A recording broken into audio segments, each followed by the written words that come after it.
Alright. I am not late. I'm right on time. Hello, hello, hello, hello. Did I get it? Why is it? Hell, why no chat on screen? I thought I put chat in. Why am I not getting chat? Notifications. Yeah, that means you're early. Nope, that doesn't work. Why? Why did you change your name again? Is this just becoming something even weirder? What is happening anymore? I have to fix chat now. Take that. Well, you won one thing over YouTube. Good job. Okay. Why is it being weird? This is gonna be Ira's heavy stream.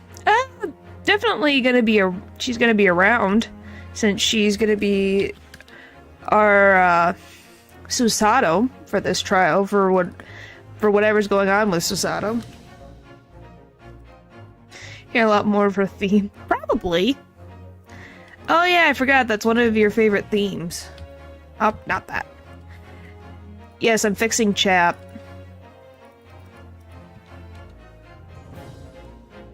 There, it fixed it. Okay, that fixed that.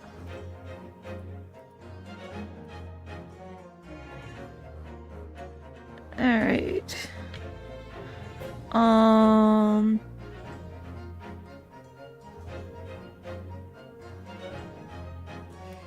that's about the size that I want into the song, but it's got my brain. Wow, you fell in love with that.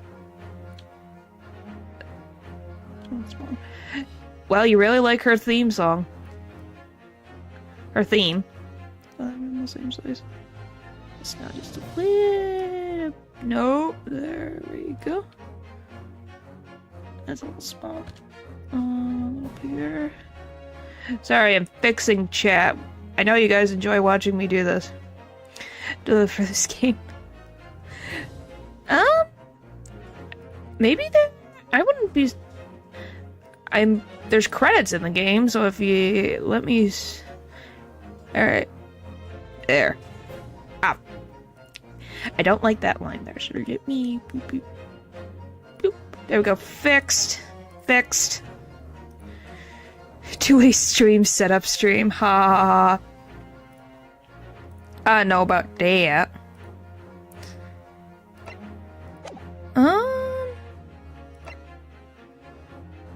Dream is great as T2. Yeah, it really does. I don't know. I think at the end of the game, we'll be able to see what everything.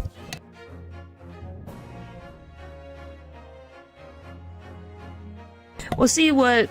We'll get the credits, that's for sure, but obviously, let's see. Before we continue, it's being repaired, so now I'm using a 10-year-old laptop. Hello, isn't that always fun? The grade is Chronicles composer.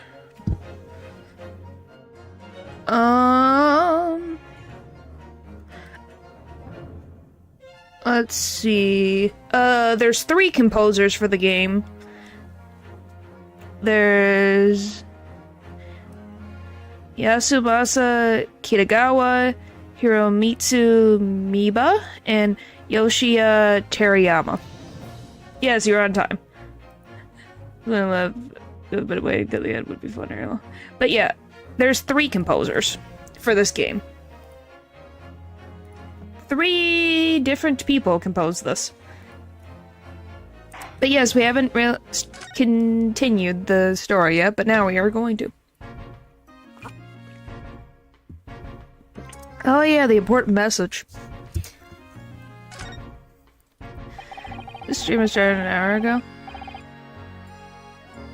No. Daylight savings time is weird. That's what's going on right now. Are you going to tell me what this important message is then, Inspector? Yeah, it's about the lady who normally by your side, your assistant.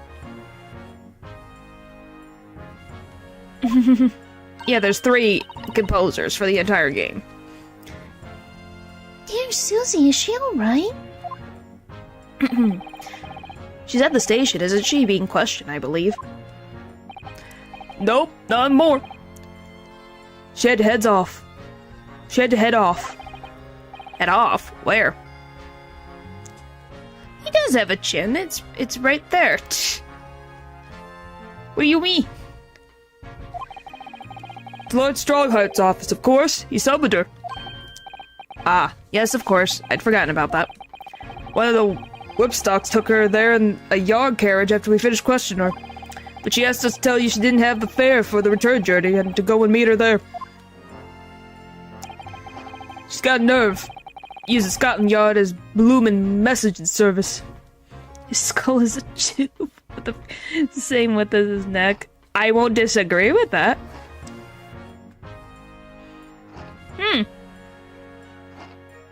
Well, that's cool. I see. Well, thank you for passing that on, Inspector.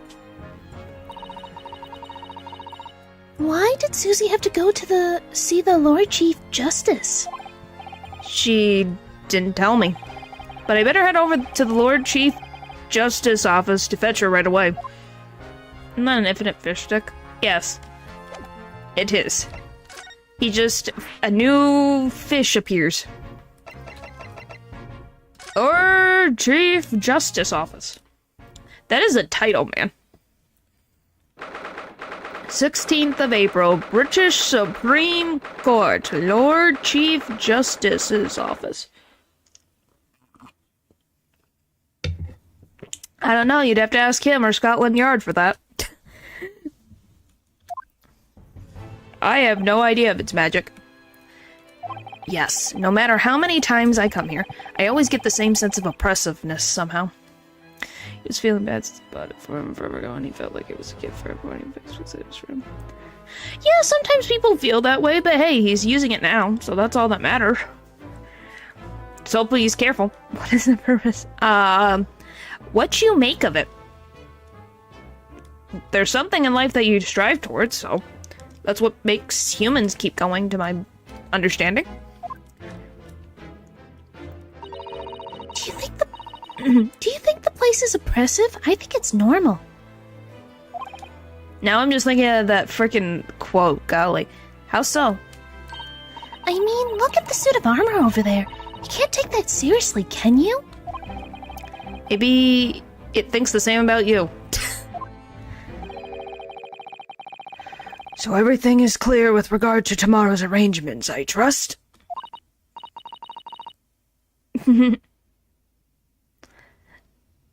I think it's just aesthetic. Yes, thank you very much. There they are, Chisato-san and Lord Strongheart.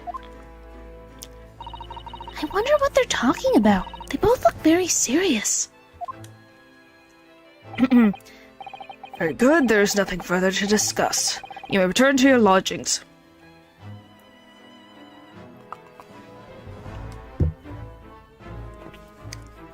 What the frick? I'm just saying it's aesthetic purposes. Don't get mad at me. Get mad at him. No doubt you have much to do in preparation for your return to your homeland. You going home, Susato? For what? I thought you were here on this tour with me. Wait, what did he just say? Your return to your homeland? Susato-san. My gosh. I don't think that's what it is. Oh, Mr. Naruto. What was that? What was all that about?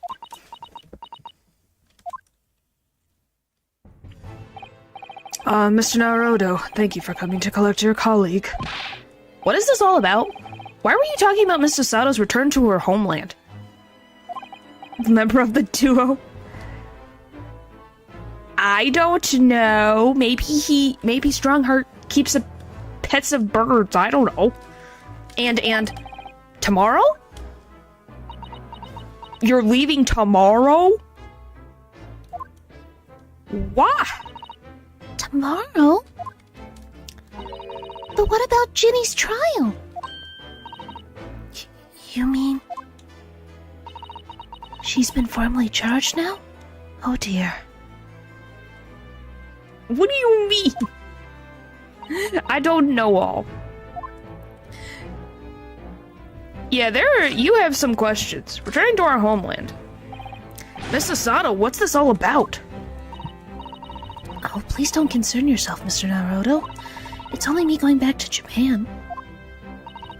Your life here can continue just as it has. That's not what I asked. Why are you speaking caveman? You're equally competent and incompetent. Well, they complement each other when it comes to the laws of being a lawyer. What happened? Why are you leaving?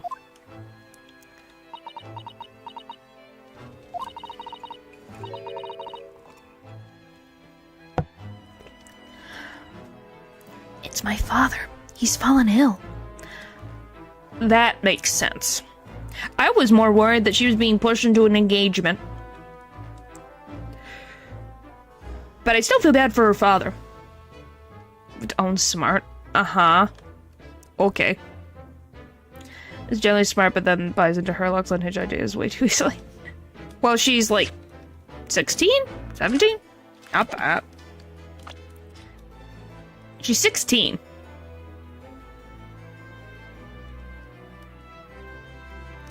Like, she's 16 years old. You know, it kind of makes sense. She's still a kid, you know?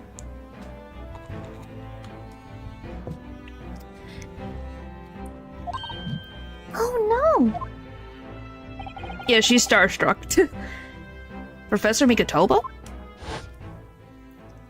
I hope he's okay. If I may. Yes, sorry? You must be the defendant. Reinosuke Naruto, I believe. Yes, that's right. Why not kids at school? Parents they're not, in the world of the living. How about I explain in the simplest ways.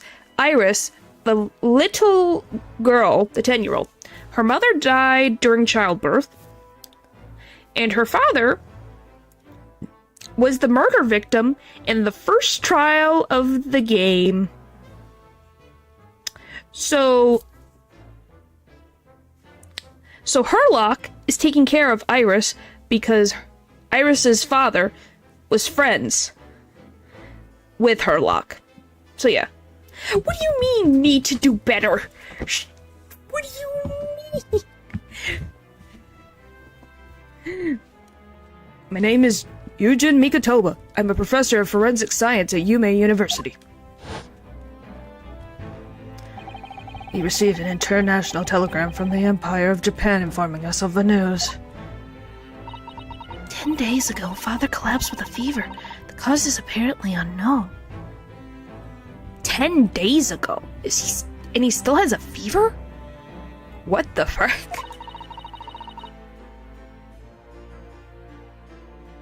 What do you mean you can? She's 10! And it seems he grows weaker day by day. I don't believe it. As you are aware, the voyage from here to your country's capital, Tokyo, takes some 50 days. 50 days. Wow. I thought it would be prudent to hasten Miss Asato's departure as much as possible. Yes, absolutely. Yeesh.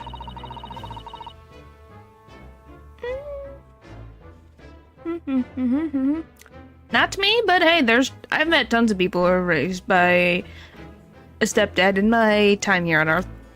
It's not that unusual. I leave London first thing tomorrow morning. Can't believe this is happening.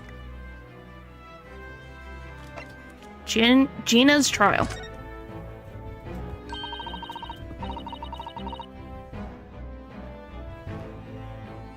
What the frick? So, Gina has been charged? She'll have to appear in court? Yeah, she was formally charged a few hours ago, and the day of the trial has already been set for tomorrow. No, not even 24 hours later? Gina? Ah, the Let's Trade girl and the murder of the Baker Street pawnbroker, yes. An all too transpicious case. The pickpocket was clearly disturbed mid-robbery and shot the man in a panic. No, the yacht is overstretched as it is, without wasting time on the open and shut cases. It's not wasting time. Ginny would never do something like that. I feel very worried that I have to take these off of my screen just for sanity's sake. I feel that that is something I should worry about. I want to see a game where it takes 3 years. I don't know if they would have enough content for that.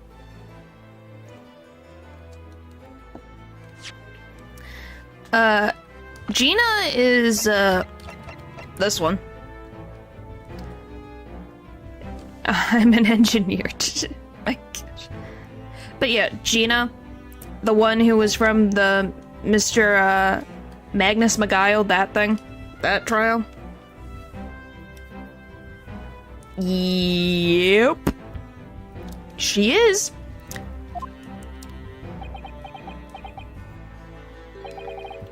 Mr. Naruto Has to manage multiple slow movie cases at the same time. Oh boy. Yes? Lord Strongheart? in deference of your fine services today, I shall overlook this young girl's insolence. Iris is 10, though. She don't look 10. But I have no recollection of admitting a child into my office. Leave, now. Oh, you just noticed she was here? Of course, Lord Strongheart. I can see 13, but yeah, she's apparently 17. Criminals will tell the most palpable lies in order to evade justice. The police can ill afford the time it takes to unravel their untruths. Meanwhile, more crimes are perpetrated. We have far more serious matters with which to contend. Also, you're just like, oh, well, things are happening. She might not have actually done it. Oh, we have more important things to worry about. Good day.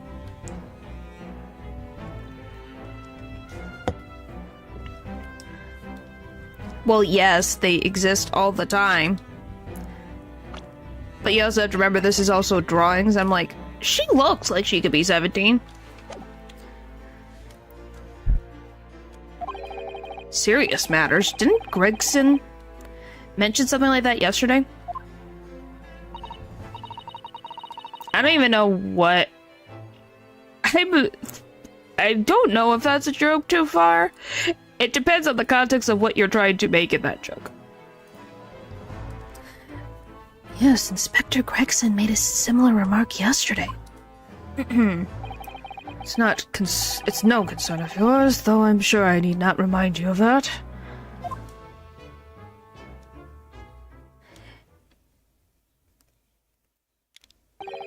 "3 minutes precisely until my next meeting.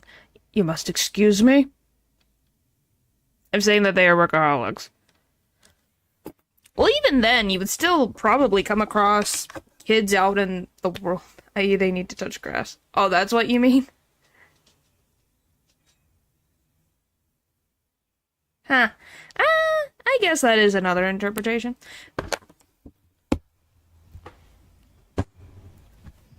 Bop, bop, bop, bop.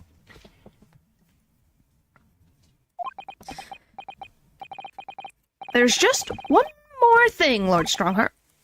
Which is? It's Miss Let's Trade's trial. I wonder if you might permit me to defend her? Timely suggestion. Sorry? The girl currently has no representation. But, that's not fair. Yeah, she may be a pickpocket, but she still deserves a fair trial. Do not misunderstand me, young lady. The government provides for those too poor to afford representation with a public defender. The accused needs only sign the relevant paperwork, and a defense barrister will be assigned to the case. However, the young girl in question has refused that right. Don't we love stubbornness in a time of where she could be in prison for crimes she didn't commit? Why would she do that? Question you would do well to direct at Miss Let's Trade. You'll find her at the local prison. Yes, thank you. Now then, it's time I was leaving. Good day to you. Well, so he doesn't disagree with me representing Gina, so at least that's good. What a day. Gina charged with murder, Susato-san about to leave.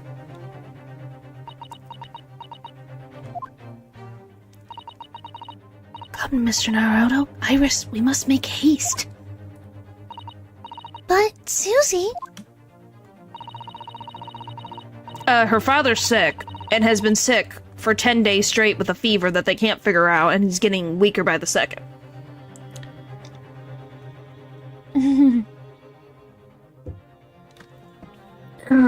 So something's going on with her dad. So she's going home, which takes 50 days to get back to Japan from England by ship in this time period. So she's trying to get back home as soon as possible to,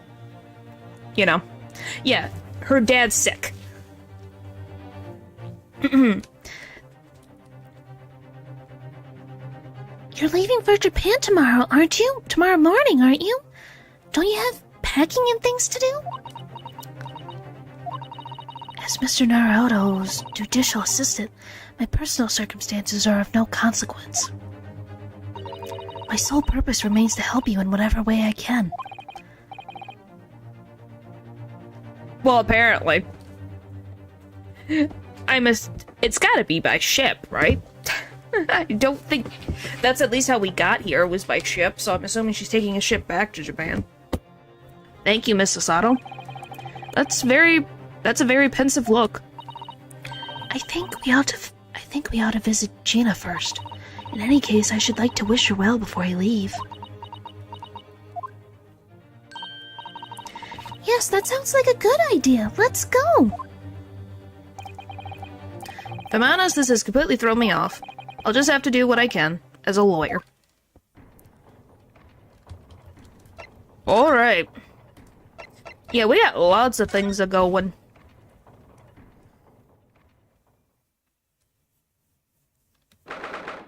Okay.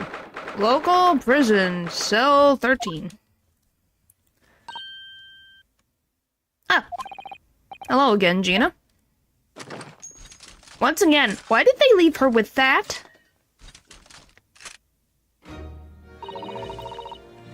What are you lot here for now? To have the muzzle of that grenade launcher shoved in our faces yet again, obviously. I think I need to improve the way you load the ammunition into that thing, don't I? Look, you can come as many times as you like, but I ain't got nothing more to say to you. Oh, by the way, there's Iris, as I move over.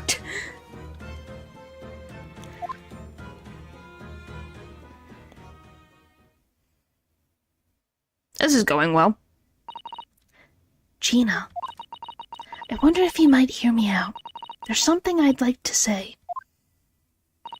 What? I'm sorry to say that I must reluctantly bid you farewell. Eh? Farewell? Tomorrow I must begin my journey back home to Japan. If we may never meet again. Oh, right. I've had the pleasure of meeting so many lovely people here in London. I've had so many wonderful memories. And yet, as things stand now, it will be a glum parting indeed. Poor Iris is so miserable. Susie? Well, that ain't my business. Both Iris and Mr. Naruto believe you to be innocent, Gina. They put their faith in you. I'm assuming she's coming back. I think she's trying to make Gina feel bad so that she would sign the papers for us to defend her. She's not getting banned from the country. She's, I think, trying to make Gina feel bad so she'll sign the papers so we can defend her in court. Hang on one second.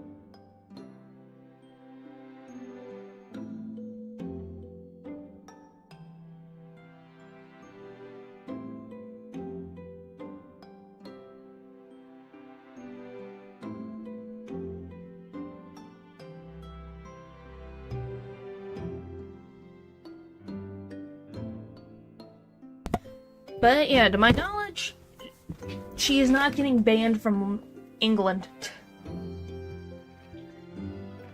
She has never said anything like that. So, unless there's something else going on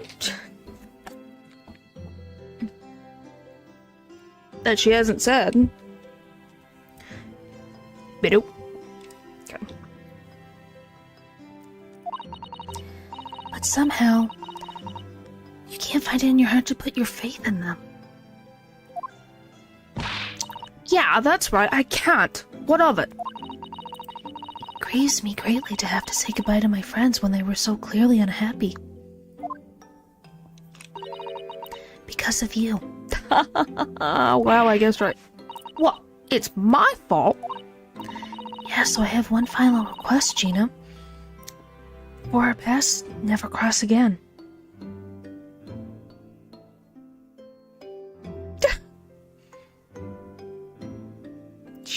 What? What do you mean creaked? Right here and now. I want you to show both of them that you don't deserve the fate they invested in you. Only by doing that will you truly be as alone as you claim to be. And there was creaking. Oh, that was probably me. Well, yeah, it's because I went to go get, like, cough drops. I have dealing with allergies, which are so fun on Earth. Like, golly. They're so annoying. What are you talking about? What do you expect me to do, eh? You've told us that everyone lies. So prove it by admitting one of your own untruths. 800 years are taking its toll. Wow. How rude. Hello. Hello, hello, hello. Oh my goodness. And it's not... My gosh, you guys act like I'm... 800 is not that freaking old. You just act like it. Okay. Up I have... Whoa. Trying to put the headphones back on. There we go.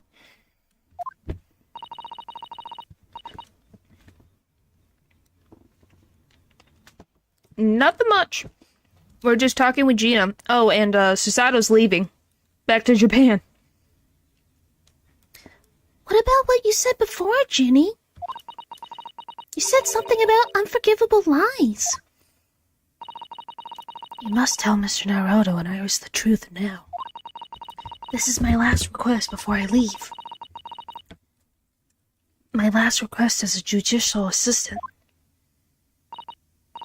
No, I can't. Whatever these lies are, they're obviously weighing very heavily on Gina's mind.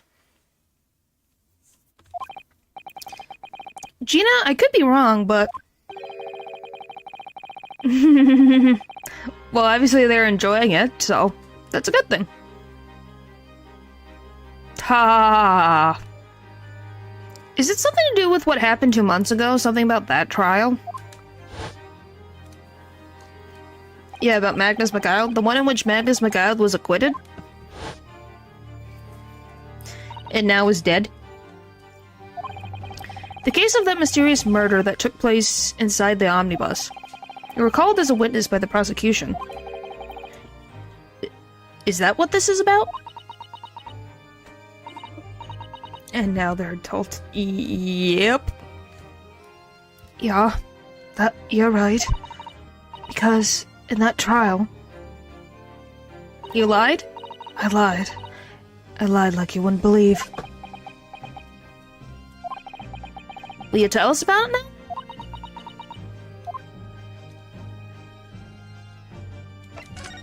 now? Alright, the trial 2 months ago. Like you said, it's all happened 2 months ago. Well, you can make up your own character.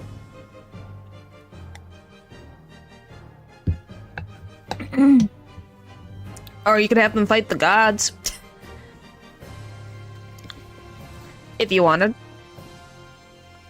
Copper's got hold on me and shoved me in that witness stand. I'm gonna be a villain.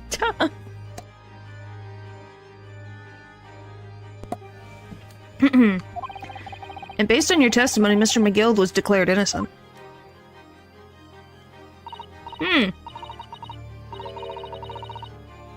Well, she has 4 daughters, so you could use that, and maybe she has another child, I don't know. Yeah, well, the thing is, I lied about a whole bunch of stuff. I knew it. What sort of thing did you lie about? Oh my gosh. I was hiding under the seat that night. That was the truth. Okay, what did you lie about? It was pitch black in that little cubbyhole. Couldn't see a thing. And then I heard the loud thud, like something falling on the floor. And that's when Mr. McGill discovered you? Remember the omnibus? So she was hiding under the seat? This is about that trial. The 3rd trial? In this game? Yeah.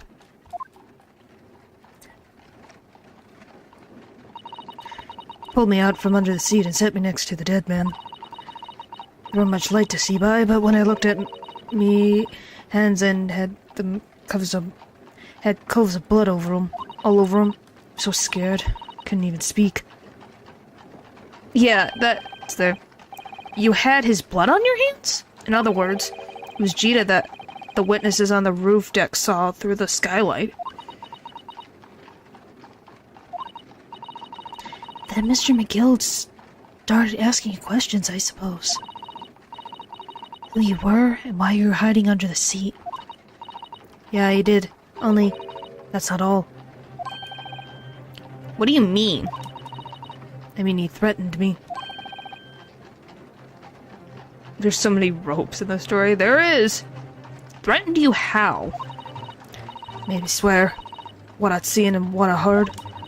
But what he was gonna do after the cove was found dead. Made me swear I wouldn't tell nobody about any of it. I did that. He said he'd let me scrap her before the copper showed up. Why threaten her? Did he actually murder? So he must have done it. Gina, you must tell me what he swore you to secrecy about. About what you saw, what you heard, everything.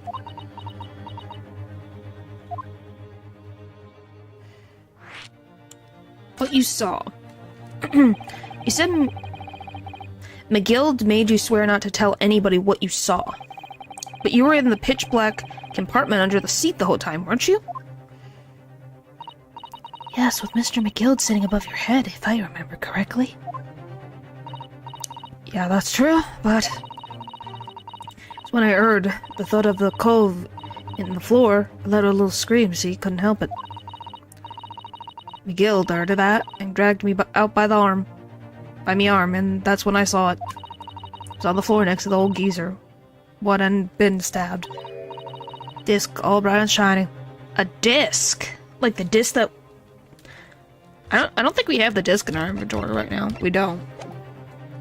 But we do have the disc. What the frick is this again?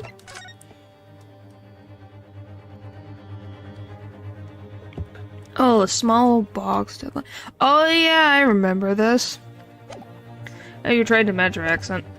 I appreciate it. I'm trying. I don't know if it's accurate, but it's definitely as close as I can get to it. A disc? Do you mean? Yeah, that's it. The one on what the D took off me at Windybanks. So the music box disc was there on the floor of the omnibus? So the guy who makes bricks for a living had a music box disc? Why? What are these connected to? She sounds like she's from the southwest than from England. I'm trying, man. What do you want me to talk about, man? I mean, you have to remember that the one, like, Van Zeeks has my closest British accent that I can frickin' get. For long, McGill spotted it right away. Picked it up, smartish, and stuffed it in his inside pocket. So that disc was in the omnibus 2 months ago? At the scene of Mr. Mason's murder.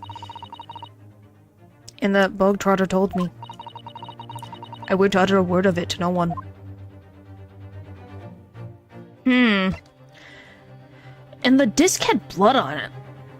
Supposed to have a Cockney accent? I don't know if I can even get to a Cockney accent. What you heard? Because it was so dark under that seat in the cab. It was straining me ears the whole time. After a while, I heard the door and steps inside the cabin. Presumably that was McGill getting on board. Nah, not only him. Oh. Because I could definitely make out the steps of 2 people. Well, like I said, it's okay, Genie is now a cowboy. Well, I guess that's kind of... That's all you hear. In that case, it would seem likely that it was Mr. McGill and the victim. Mr. Thrice-fired Mason. You want me to have her say partner? Golly. You're asking a lot of me.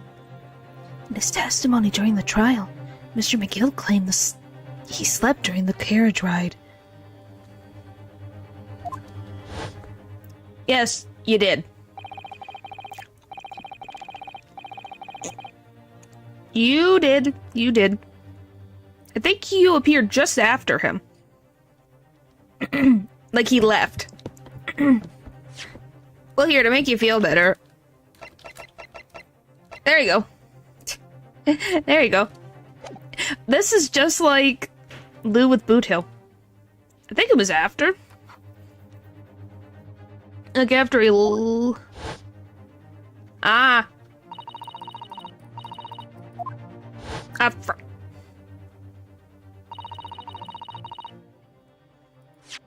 There. Yes, he's 52.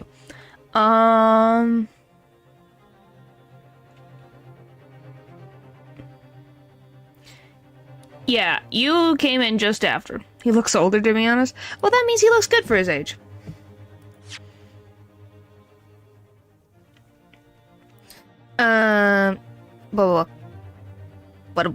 But whenever I'm in a carriage, I'm taken with thrice tyrannus, and I always succumb to it. In your own testimony, Gina supported his. All I could hear was the Irishman snoring. Your routine.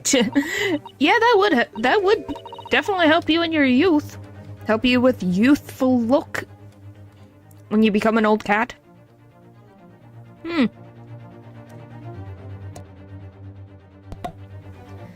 Alright, yeah, that weren't exactly true. Either of them was asleep. I could hear them talking the whole time. No voices. what?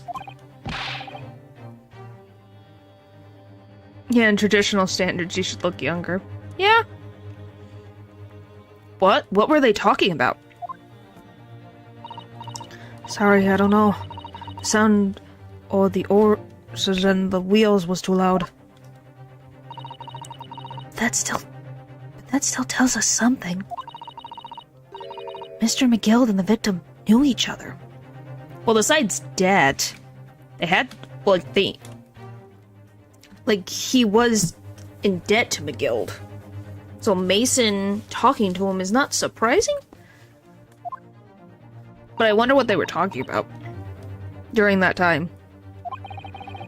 So McGill was lying, as I suspected. After the event. I knew it weren't gonna take long before someone raised the alarm that the bloke had been killed. Yes, you were quite right. The other passengers on the roof deck noticed very quickly. Said, well, who have that death vibe around you? So, I don't know.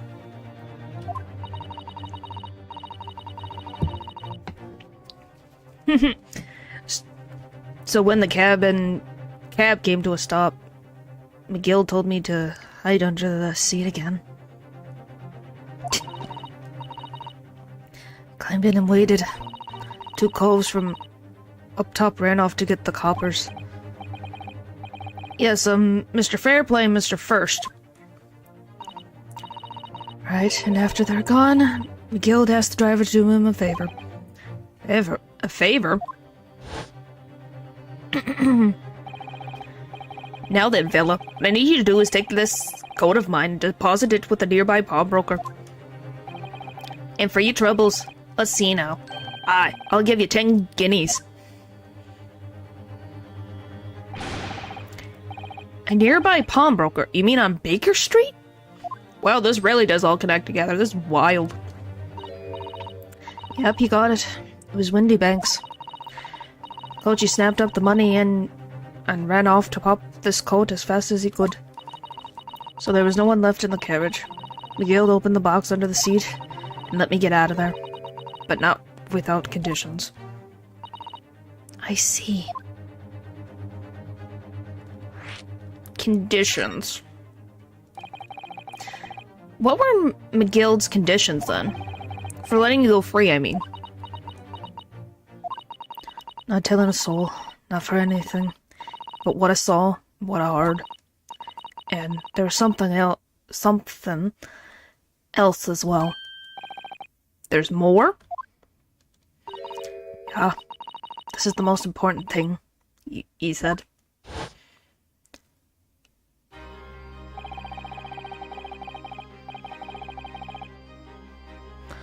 Why? What is with your raccoons getting out of their cages or something? Is this just a thing?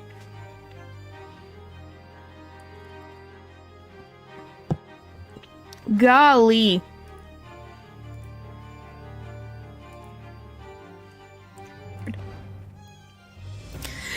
I'm after sending the coachman on a little errand for me, with some small change in his hand. Now then, did you hear what I asked of him? Did you see anything at all? Pick locks. But how does he have a lock? That's the thing. You asked him to go pop your weasel, right? Aye, that fiend's taking me overcoat deposit with pawnbroker hereabout. Now what's you, lass, to take the redemption ticket for it?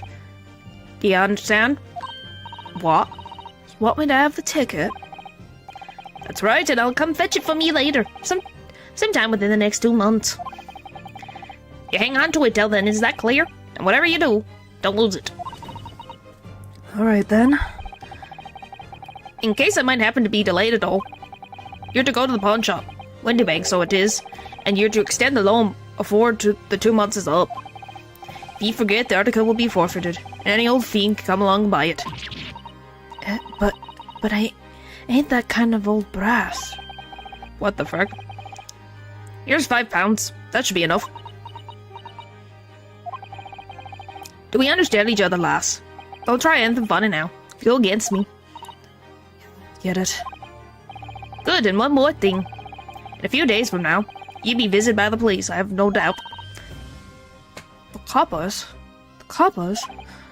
Aye, they come asking you to take the stand in court, testify as a witness. So let's just have a wee chat about that, shall we? What is it that you might say, and what it is that you won't? I don't know about the raccoons committing identity theft.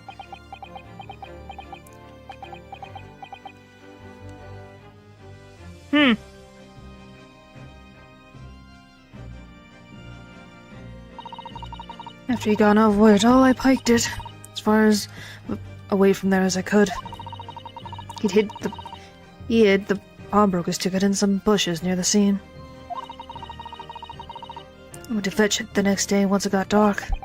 So McGill planned it and coerced Gina into giving false testimony.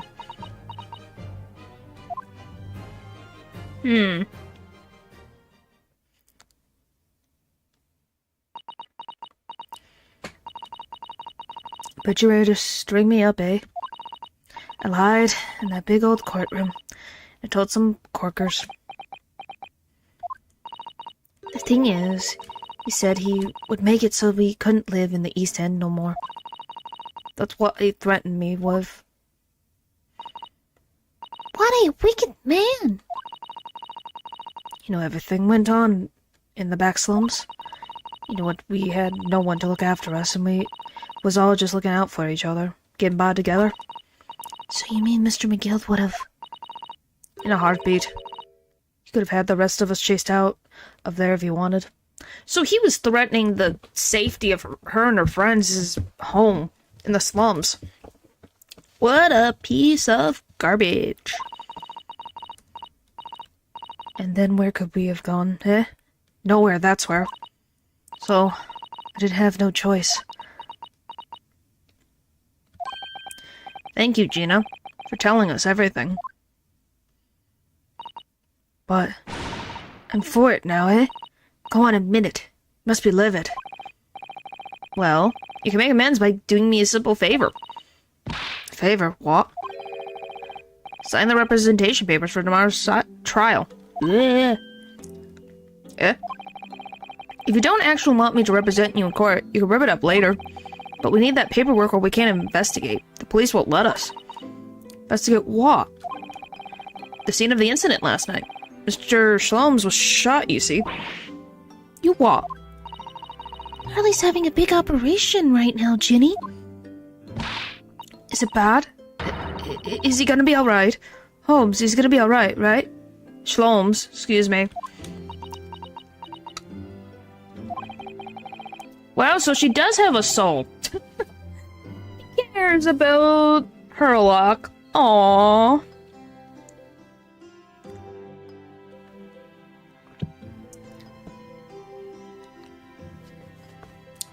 That's why I want to investigate for Mr. Shlome's sake as much as anything. Right.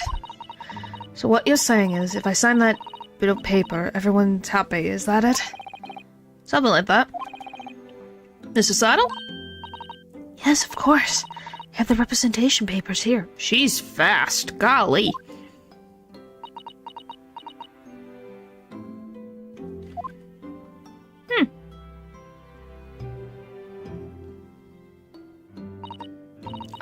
I don't need no one to stick up for me, though.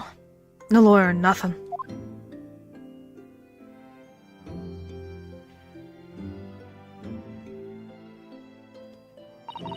Poor Ginny. She seems so lonely. Gina's representation papers have been entered into the court record. The paper signed by Gina to put me in charge of her defense. She's showing this to Scotland Yard. Detectives gains us access to the crime scene. Well, at least this should mean we can investigate the scene at Windy Bankstown. Yes, and perhaps we can come back to visit Ginny when we're done there? Sounds good to me. Did McGill do it? So, from my understanding, the assumption is either McGill... I think McGill killed Mason, the brickmaker from the omnibus trial. Gina was hidden under the seat that McGill was under. Or, was sitting on. She heard the guy fall.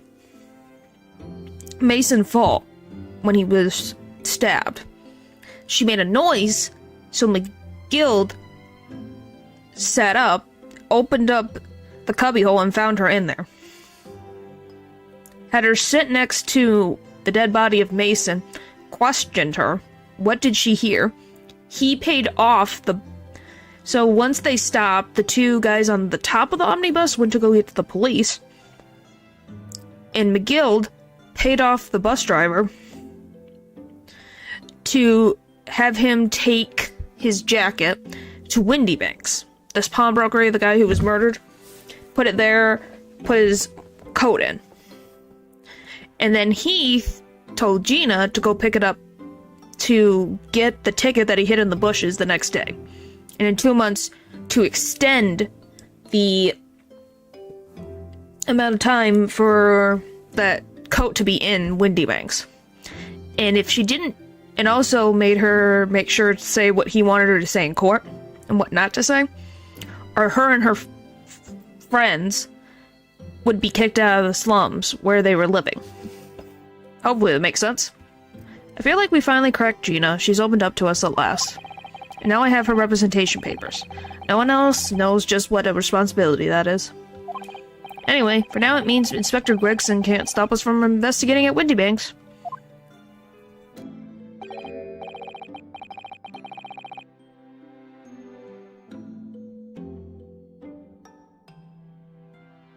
Why did he do it? We don't know why he... That's the question. We don't know why. That's the big question. We don't know why. So maybe we'll find out in this trial why he did it? Although something tells me he's not going to be happy about it. He's probably Hyde. Well, I did make the joke of Jekyll and Hyde, but... we don't know. We do not know. Alright, to be continued right now.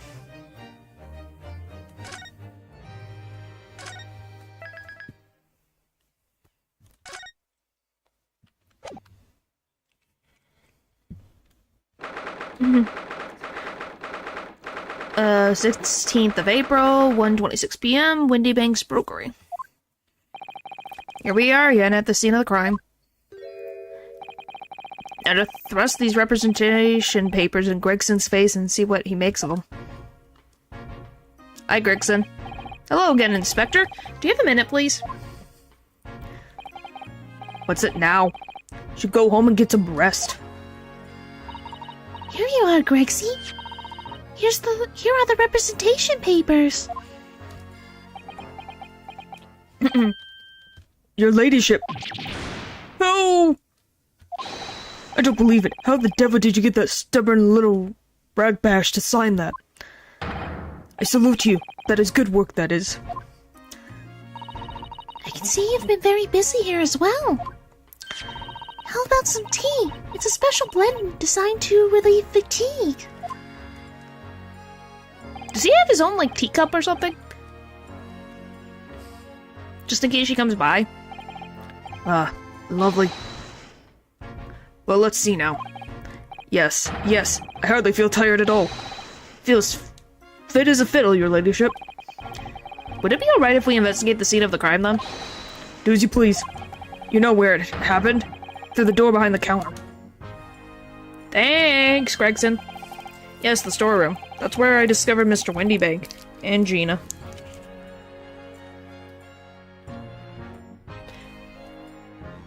I'm more surprised we're not a witness in this case. Right, well, I'll be getting back to business then. Will you be investigating in the storeroom as well, Inspector? If I'm perfectly honest, we need to wrap this up before long. Can't afford to spend too much time on it. But there are so many articles to go through, it's taking forever, even with the lads working around the clock. Which is a problem, because there's another case that the yard needs to investigate urgently. That must be what Lord Strongheart meant by far more serious matters before. So what I'm saying is, don't get under my feet, Sunshine. Iris is next to me. Come then, let's not waste any time. Alright. Well, there's shards on the floor. I've investigated theory, but I can't find anything out of place. Hang on. I want... Okay. There's the article ledger there and Mr. Windybank's notes in. What's this? It looks as though someone has left a little photographic print behind. Oh, look at the back. There's some writing. Is there? Oh, show us, Susie. Show us. Oh, this is the thing we've seen before. 15th of February, 10:30 p.m. Article deposited one gentleman's overcoat. Loan amount paid £1. Redemption deadline 15th of April, 10:30 p.m. Gentleman's overcoat pawned for over £1? Clearly it was a very fine coat. In fact, I think. Yes, this must be the ticket for the overcoat that Ginny redeemed yesterday. And is still wearing, which belonged to McGild. I would have never expected the redemption ticket to be handwritten on the back of a photograph, though. It seems Mr. Windybank just used whatever piece of paper... Goodness. It seems Mr. Windybank just used whatever piece of paper he happened to have to hand. Ugh. That is a sentence. But this photograph of a cat looks very familiar, doesn't it? I'm sure I've seen this exact same picture somewhere else recently. Oh yes, you're right. Very recently. It's the same as the one Ginny gave us earlier. Of course, I was forgetting that she gave us that print. Well, what are you waiting for then, Mr. Naruto? Get it out. Alright. Let the cogs turn.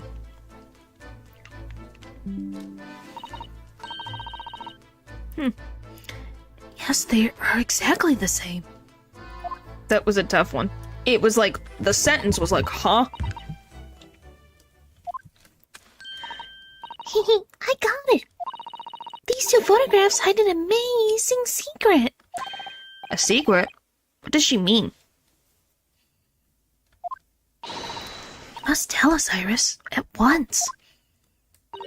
Do you really want to know? Yes, we need you to tell us all you know about this pair of photographs. Pair of photographs. So Iris, about these two photographic prints. One we found here on Mr. Windybank's counter, and the one Gina gave us before.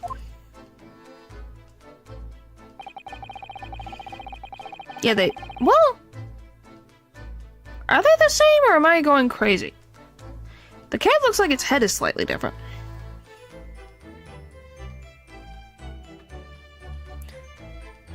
When I went to human school for a while, yeah. That's always fun.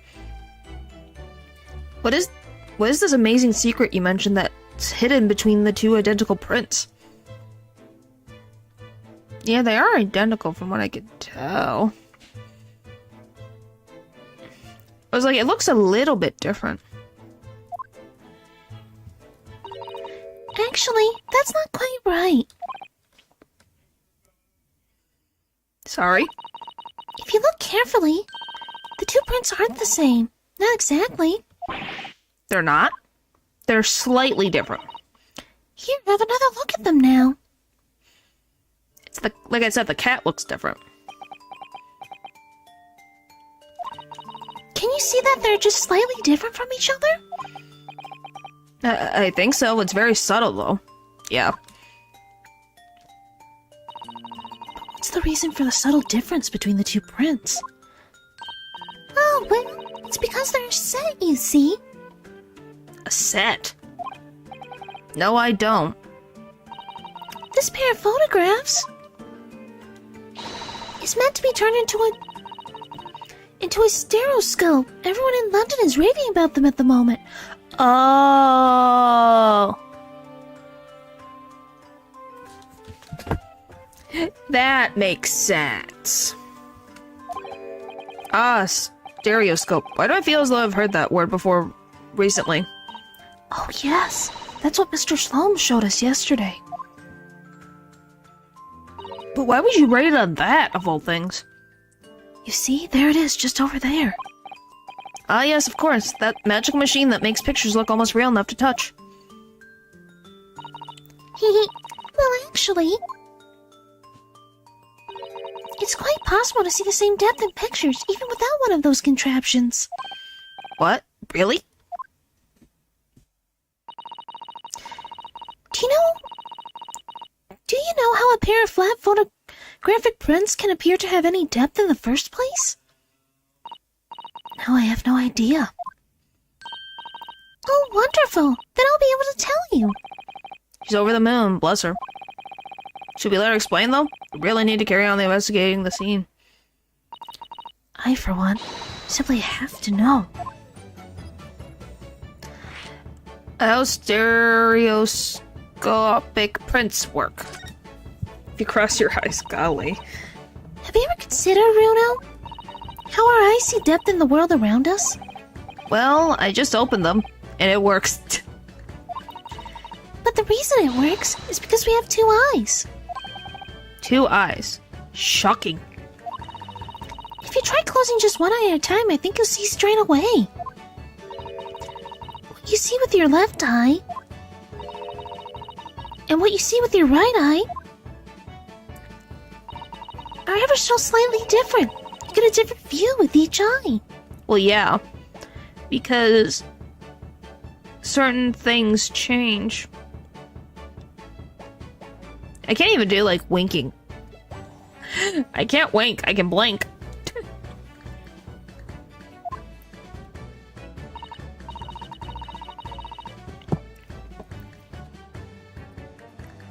Yes, Golly.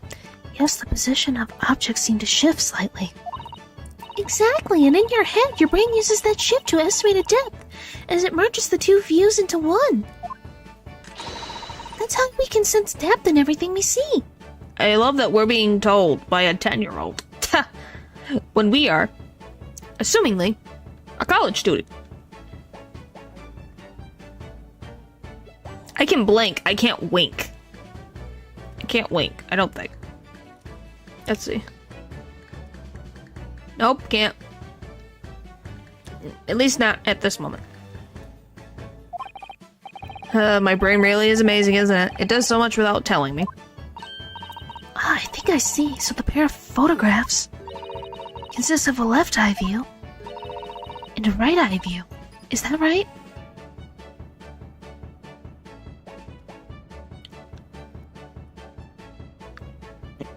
He's from Japan. Why? What? Him learning from a 10-year-old? I guess, yeah. Because it's more traditional and is recently added into Western objects and stuff, so yeah. They have eyes. What do you mean? What do you mean? Anyway.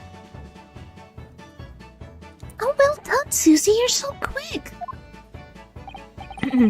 So if you can persuade your brain to merge the two pictures together in your head, you'd be able to see depth in these prints? My gosh, you really love this music. Yes, Riddle, you're beginning to understand. And a stereoscope's function is to act as your brain and allow you to do just that. Yes, but as long as you have two images, two eyes, and one brain, you can actually do it yourself without needing a stereoscope at all. You can? Really? How to view. Let's try it. Let's see if you can view this part of prints without the help of a stereoscope. Welcome back. Have the rest of the world's modern medicine yet? Well, yeah. Or other modern conveniences, so. Oh yes, I'm dying to have a go.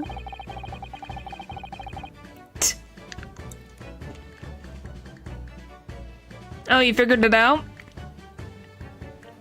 Susato-san really loves this kind of thing.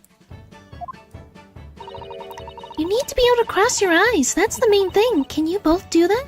See, look, you guessed right. It's to cross your eyes. Cross my eyes? I think I can.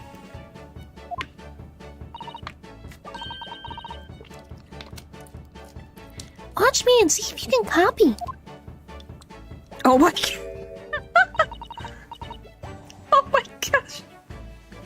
He broke the lock. Wow. Wow. They took time to animate this. I can't get. Oh my god. Oh my gosh. That's a masterpiece right there.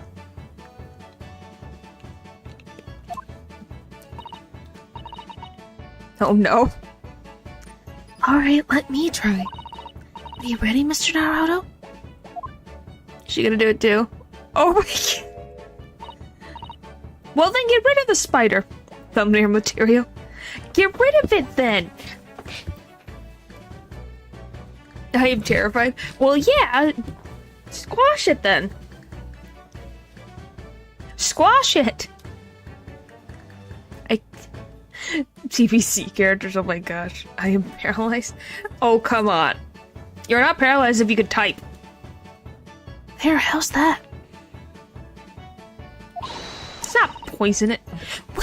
Well, then get rid of it. Why are you standing around? Wonderful. Now it's your turn, Runo.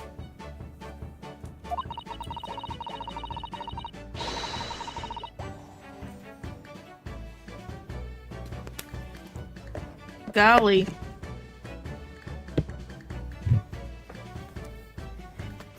What the frick?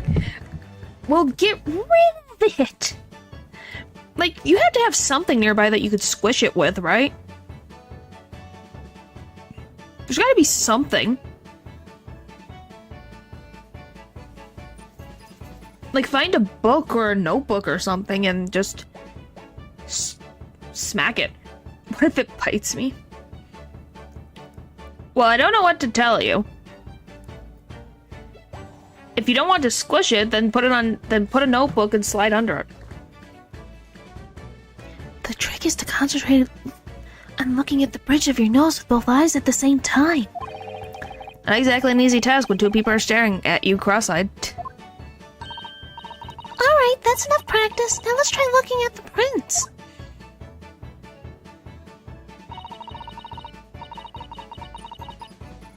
Oh no, now you lost it? Start by staring at one print and slowly crossing your eyes. Oh, don't do that. That hurts my eyes. You should see two overlapping images like this. You try it now, Runo. Just going to have to give it a try, I suppose.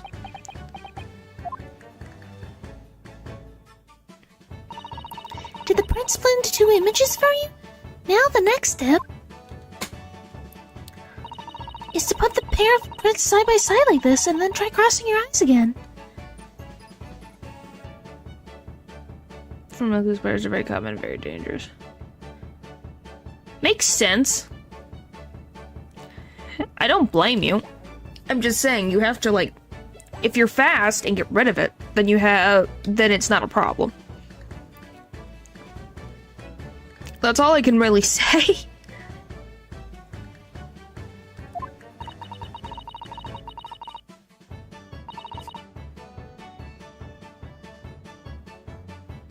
Well, you gotta get fast reflexes then. You know, all that stuff.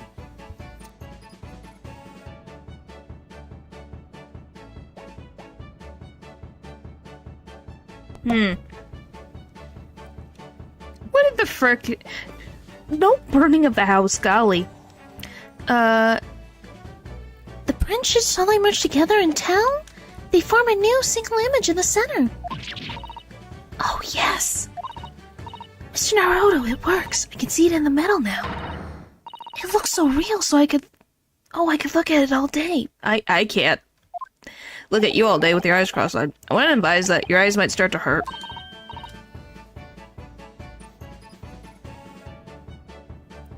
Well, I don't know what to tell you. Like, you're gonna have to figure something out. Because you just standing there is more likely, like, just standing still means it's more likely to bite you.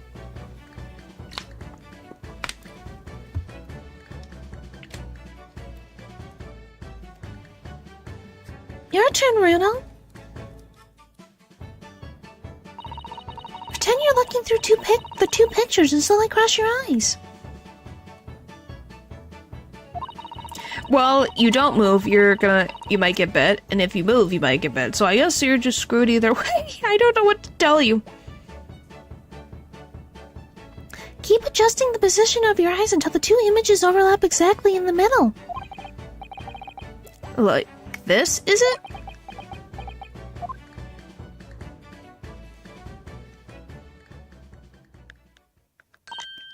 There, you managed it. So now you know how stereoscope's images work. Well, I don't know who discovered it, but it really is quite extraordinary.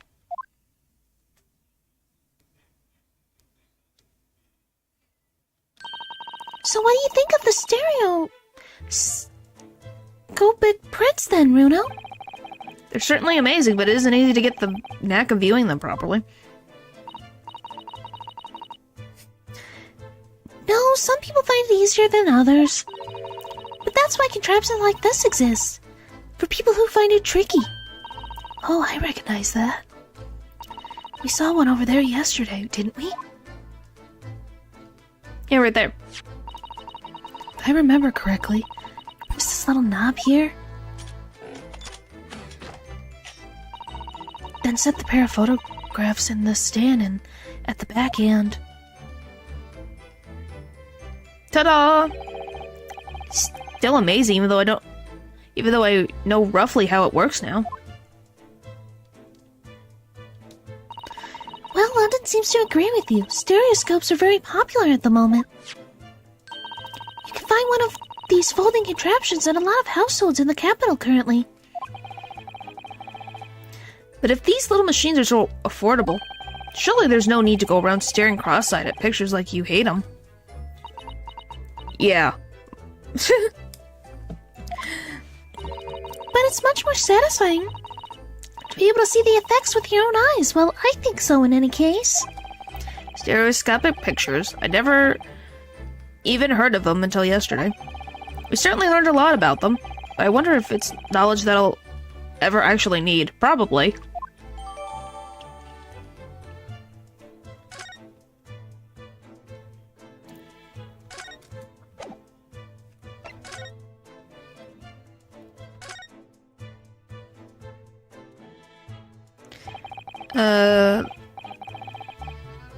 That ledger that's open on the counter there is really enormous, isn't it?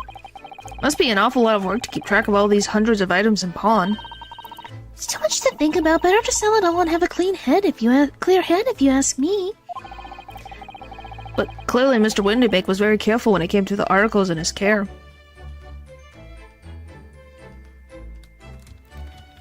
Are we not going to wonder about the lamp that is just broken?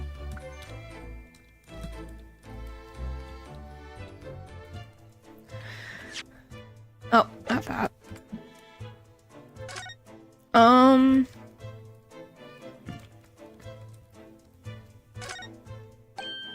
Oh, you got it? Yay! Good job. Yeah, there's a lot of shards. I tried to look at the glass shards, it wouldn't let me. Oh, look there. My gosh. Oh yes, a bullet hole. I can see the bullet is still lodged in the wall.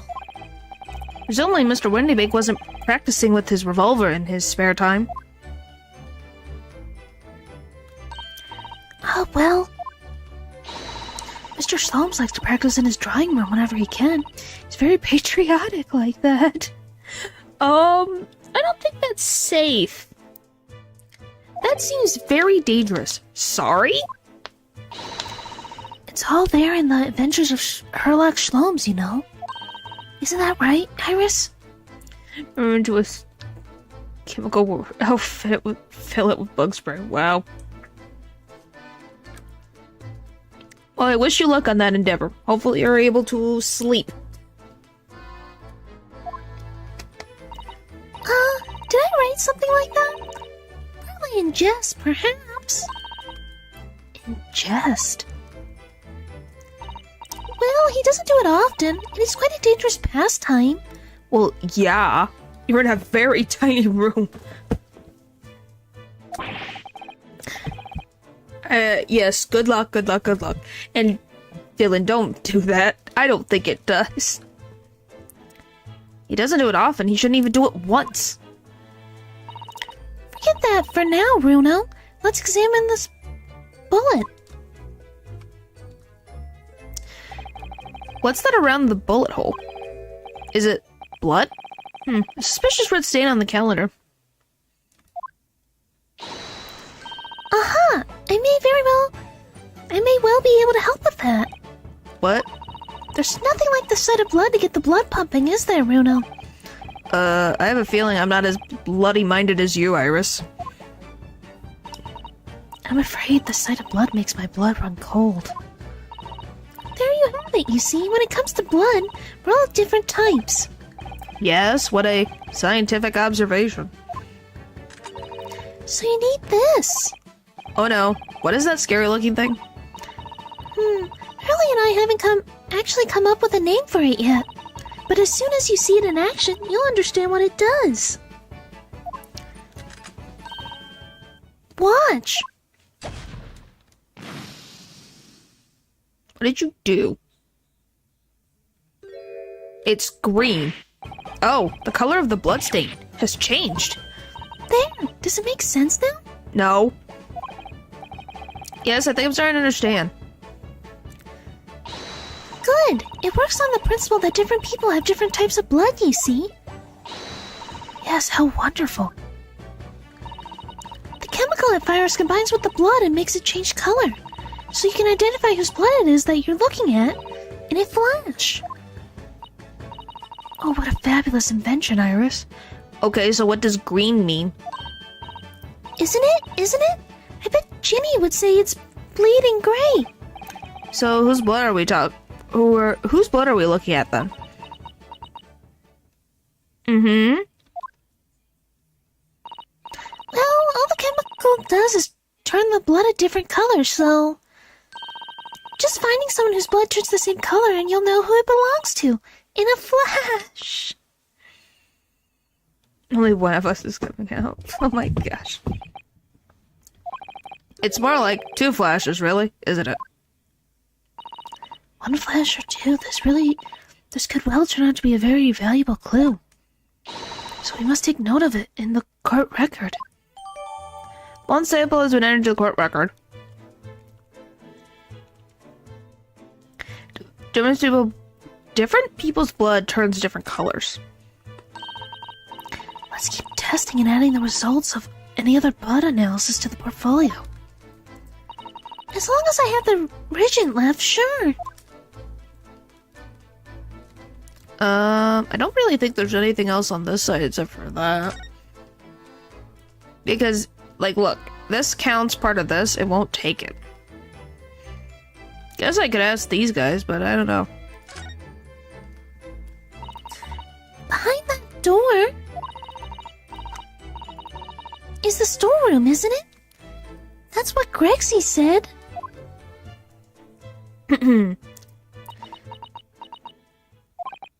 Yes, and that's where I saw that dreadful scene last night. Through the little window in the door.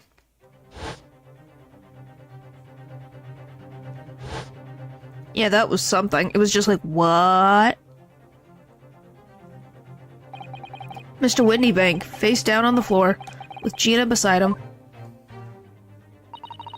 As the accused legal representative, you have the right to examine the scene, Mr. Naruto. We must make a thorough investigation.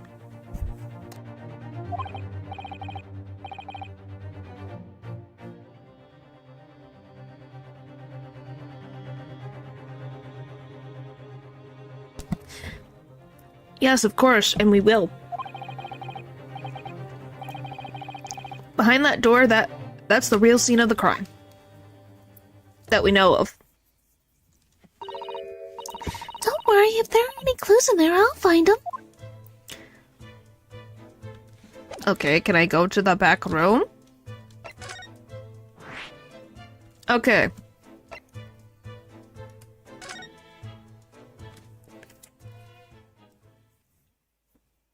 Wow, this place is actually a lot bigger than I thought. Wendy Banks' storeroom. Poor Iris. She's clammed up completely. Iris is bound to find this difficult. After all, Mr. Windybank's life was taken in this very room only last night.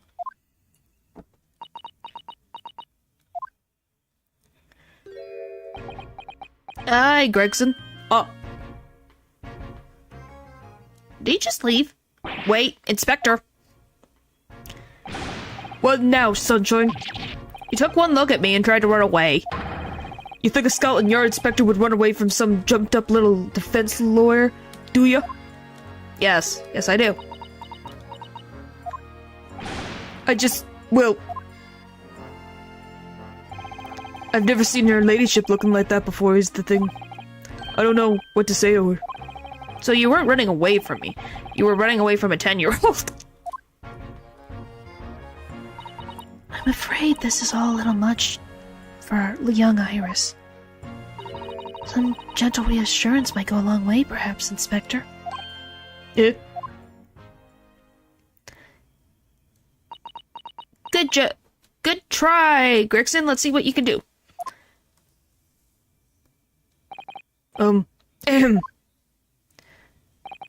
Don't trouble yourself unduly, your ladyship. I mean, at least...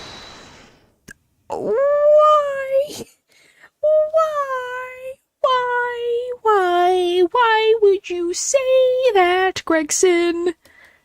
I mean, at least you're not... dead, are you? Oh, I don't think that went very well. Why?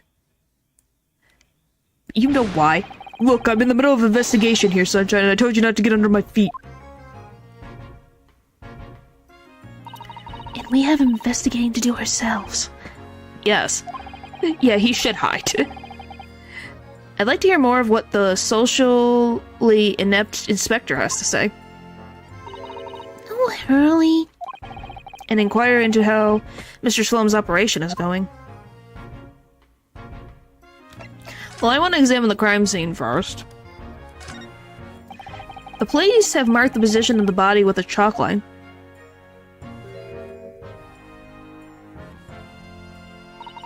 Poor Mr. Windybank. He was a nice old man. Well, it was shot just once, through the heart. Most likely, the fellow died instantly. He wouldn't have felt a thing.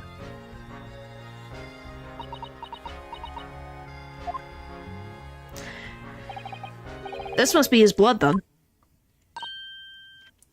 Ah! I don't like to have such a wretched time, Iris. But I wonder if perhaps... Don't worry, Susie.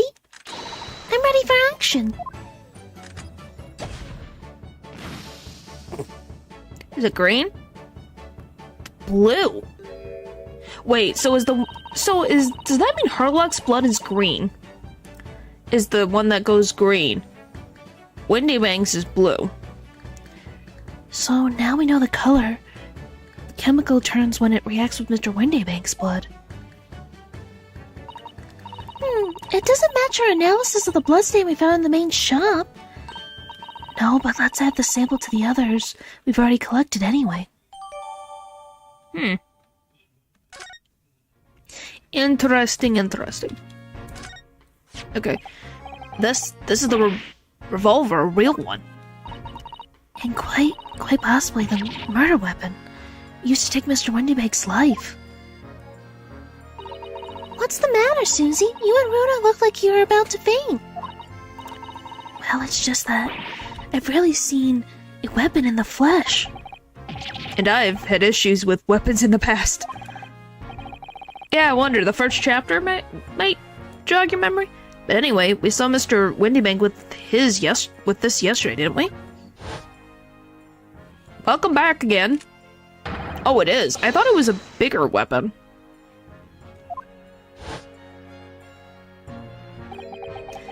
Must be the same weapon. And last night, when I looked through the spy hole in the door to the storeroom here, that was the same weapon I saw in Gina's hand. Till his new locks arrived.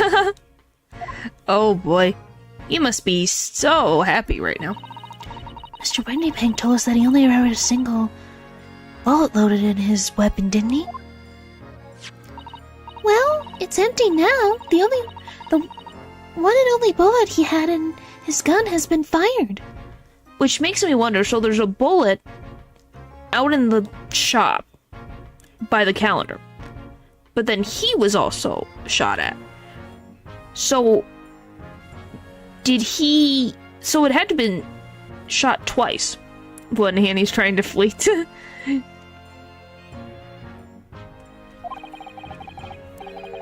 So we can be fairly certain that only a single shot was fired from this weapon.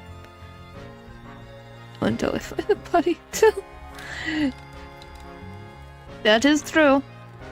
And he has even a little desk back here. Out of all the articles in the storeroom, this is the only thing that shows any sign of being ransacked. Huh. What is it, Iris? That's the box file that my manuscript was being kept in. Oh.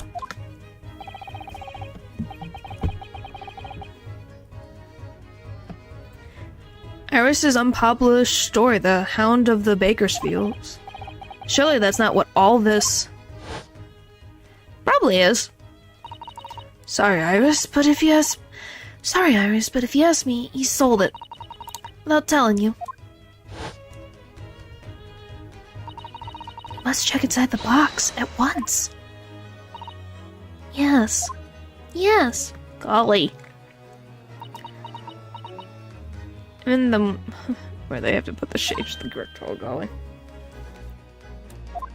Is it there or is it gone? It was there. Iris's story was there. Really? It was? Well, that's good news, isn't it, Iris? Yes. I mean, of course I believe Hurley when he said he deposited here, but still. It's a relief to actually see it. Really? Because that's not a very well-hidden frown. Iris's manuscript. A long unpublished story that Mr. Shlomes deposited at the pawnbrokery of the victim, Mr. Windybank. It's entitled The Hounds of Bakersfield.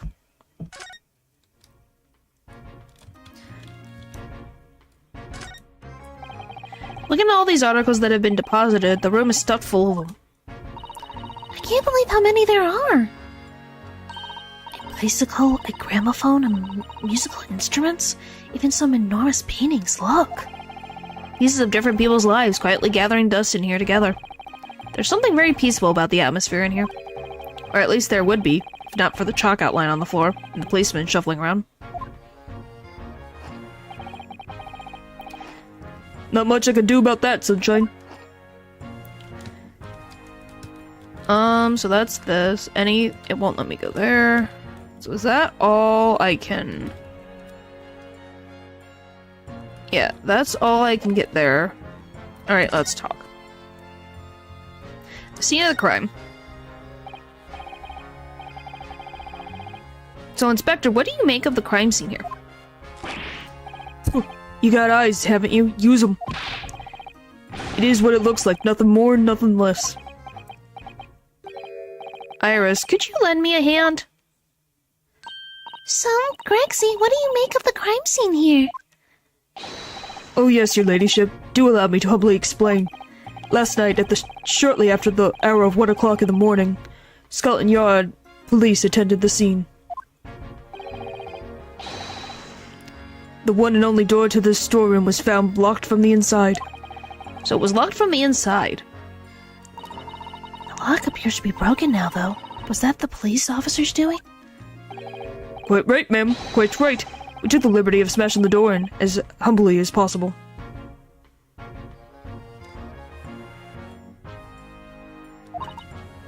Yes.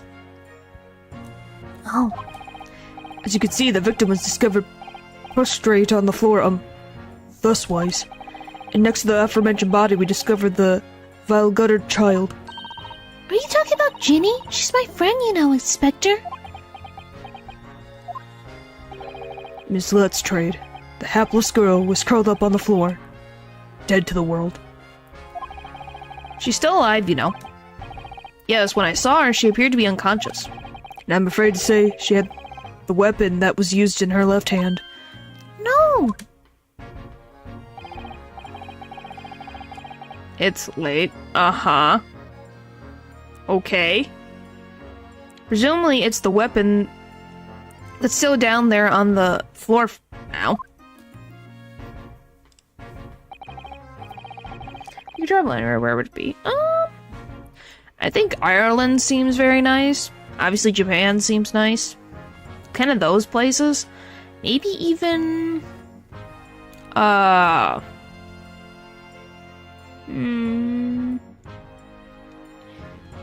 Even Singapore sounds cool too. In her pocket, we found the key to the door as well. Maryland? Why Maryland of all places? What? The key to the storeroom? And you say the storeroom had been locked from the inside, Inspector? Go to the cabbage patch. Huh. Why not? It's not an issue. I'm just curious of why it's particularly Maryland. Greenland? Maybe. There's a lot of cool places on planet Earth to travel to. Correct. All of which leaves her ladyship's friend. It's something of a sticky situation, I'm afraid.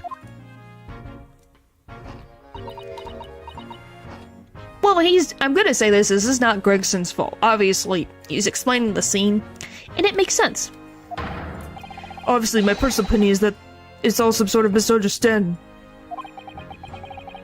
England? Sure, why not?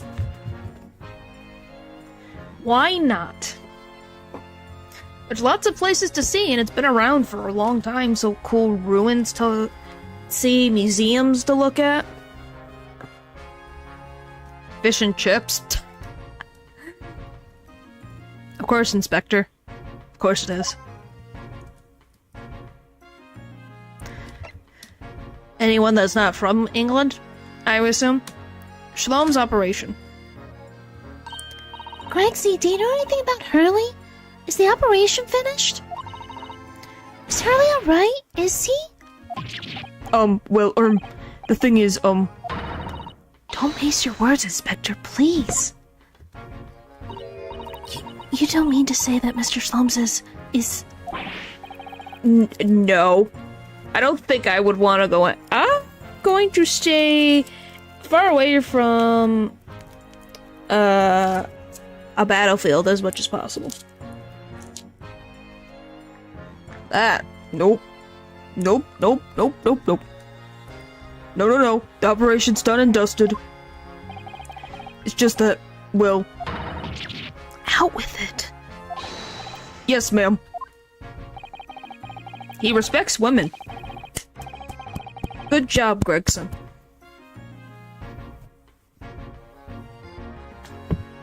Who knows? I don't want to find out. He used something called a general anesthetic. It's the latest thing, renders the whole body insensitive. The whole body. Anesthetized?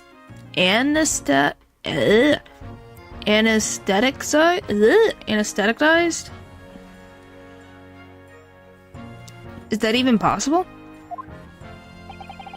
Means the operation can be completed while the patient is fast asleep.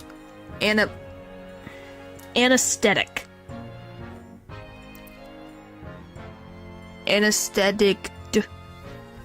Something like that. Anesthesia?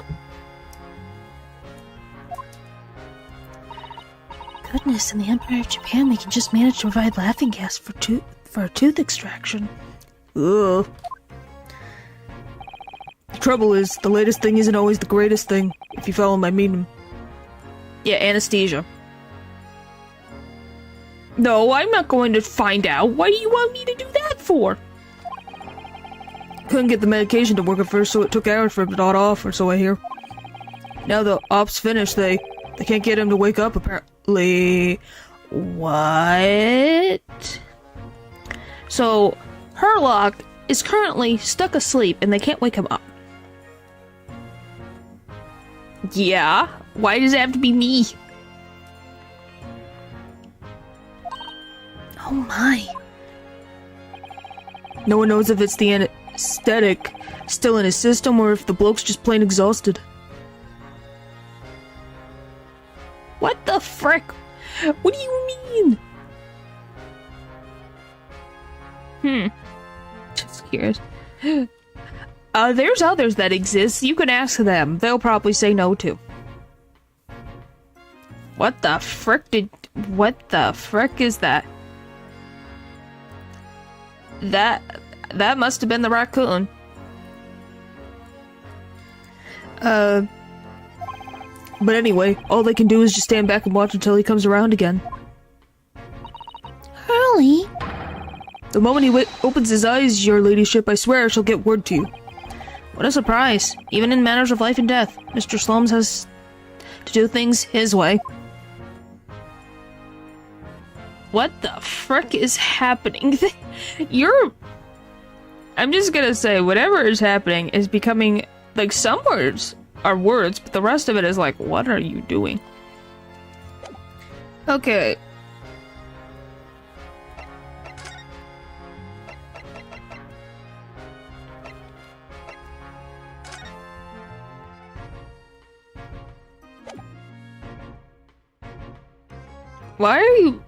Why? I don't even know if there's anything I can really... I don't see anything else in here that I could get rid of. Be speaking facts right now about what? There's nothing. Anyway, I don't see anything else that I can, like, click on. So I'm like...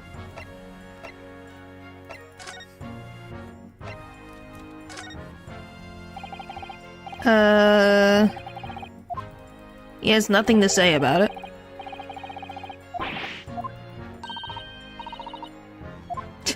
No, he just typed random keys and autocorrected the rest. Ah.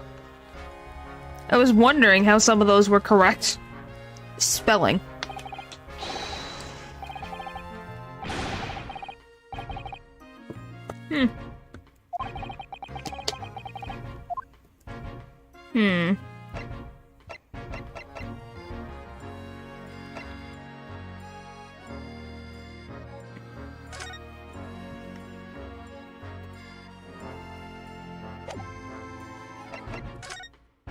Alright. Oh. Mr. Naruto, I don't know if you've noticed, but there's something rather troubling here. I have noticed. The red smear, you mean? Yes, it looks like blood, doesn't it? Wonder if Susato-san has picked up on that. Well, in that case... Yes, we need Iris. We should show this to her before we forget. Okay. Well, yeah, that's what I was wondering about. So where, like, do I just move? What do you mean? She doesn't eat souls. Or anything...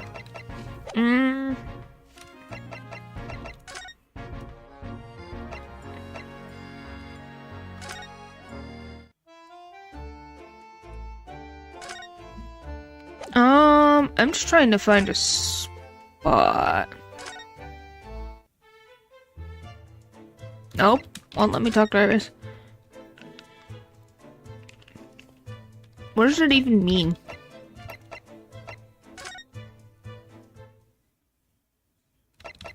Oh, how about just the main shop?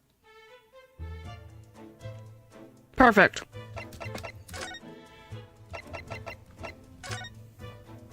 That's what pure spiritual uses.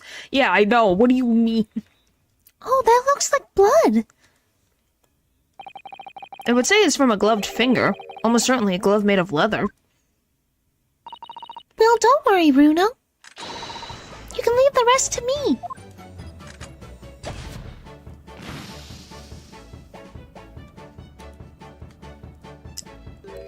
Three different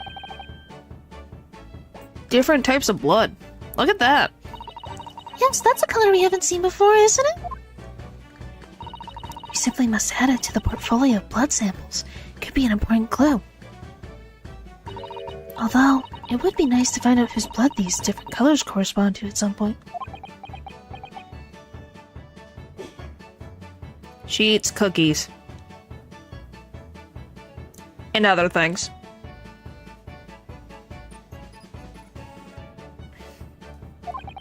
Well, this particular stain of blood. Hello, you have an idea, haven't you? Do you know whose blood this is? I think? Yes, I have an idea whose blood it is. Not from the color it's turned, but with a little deduction. That's right, I think it's clear. Hers you know as well? She's not a cookie. What do you mean? She is not a cookie. Why are you guys like this? She is not a cookie. You first, Reno. Who do you think it belongs to? Alright, I believe that this is the blood of... It could be Magnus. It's Magnus? Yeah, it must be... Is it Magnus or Gina?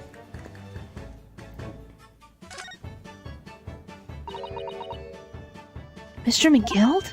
Yes, after all, this redemption ticket belonged to him. Oh, you don't think... You mean that during the incident on the omnibus? Yes, I expect so. It's a very clear print and no small amount of blood.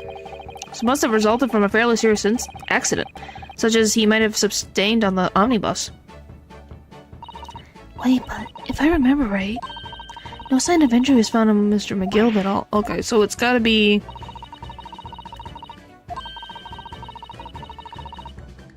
We can rule out anyone who hadn't been bleeding straight away.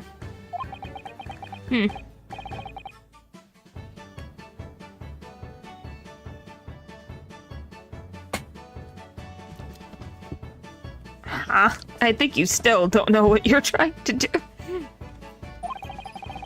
I should think that there's some more. Who do we know who's bleeding at the time?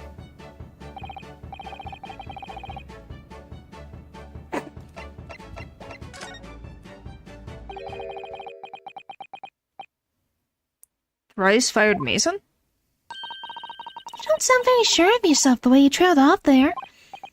Well, it's 2 months ago now. That's that case, and of course I've never met the victim, so I'm struggling to remember his name.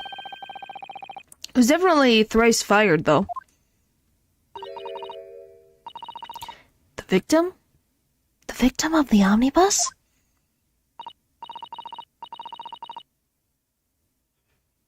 Nope, that's not how that works. Yes, his name was indeed Mr. Thrice-Fired Mason. But that would mean that this bloodstain was left on the ticket 2 months ago.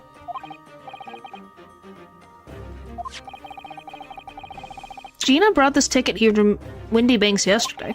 I'm suggesting that the bloodstain was already on it at that time. So it's a smear of blood from the time that Mr. Mason was killed 2 months ago. Something else is coming back to me now. Mr. McGill was also wearing leather gloves that night. That's why I picked him, because he had gloves. Now I ask yous, what good-hearted soul wouldn't rush to help a fellow bleeding from his stomach? I wasn't about to start worrying about me gloves now, was I? I reached out to give the man a hand. It certainly does look like a leather glove thumbprint, this mark. But we know that Mr. McGill had no injuries at the time, anywhere on his body. From which we can conclude that any blood on the glove belonged to the victim, Mr. Mason. Mr. Naruto, you sound just like Mr. Sloane's. Minus the quirky slip-ups, I suppose. Yes, I think you're right, Bruno. Very well, let's make a note of this. Alright. The blood on it is Mr. Mason's.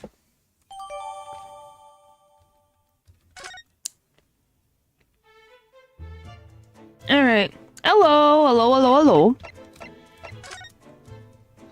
Welcome. We are working on this case.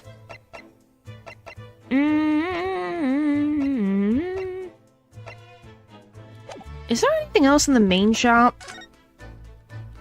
I guess I could talk to them. The police are scoring every inch of this place by the looks of it. Instructions from the auditor to examine every article in the shop and every ledger and book of accounts. Every article? But that's a ridiculous amount of work, surely. We've been hard at it ever since the shop was declared a crime scene in the early hours. We've shifted through it all in shifts at least, but still. We've been working through the night, that's for sure. And even then, we've barely have scratched the surface. Crime and a pawnbrokers. Must be every policeman's worst nightmare. It's every copper's worst nightmare, you know? Crime and a pawnbrokers. You poor thing. Guess we'll see. That's a music box. Do you have them where you come from, Bruno? Yes, but I've never seen one as large as this in Japan. Oh, well, this will be a treat. Shall we have a listen? Well, that doesn't surprise me. About bugs being used for dyes and things. What do you think? Isn't it a pretty sound? It's a beautiful sound, yes, but it's a little hard to enjoy when all the policemen in the room are giving you fierce looks. Never mind that. If any of them say anything, I'll tell Grexy to have a word. Iris Wilson, Superintendent of Scotland Yard.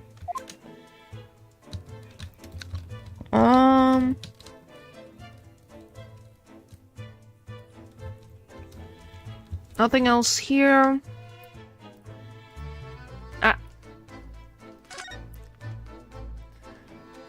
I guess we could look through that since it's...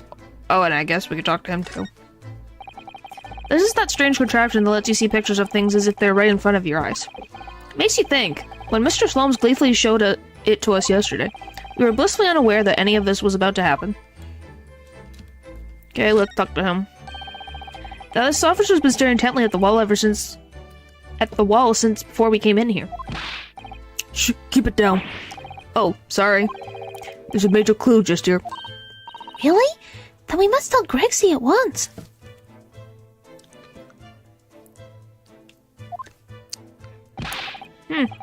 But as soon as I report it, that'll be it. I'll be stuck here even longer.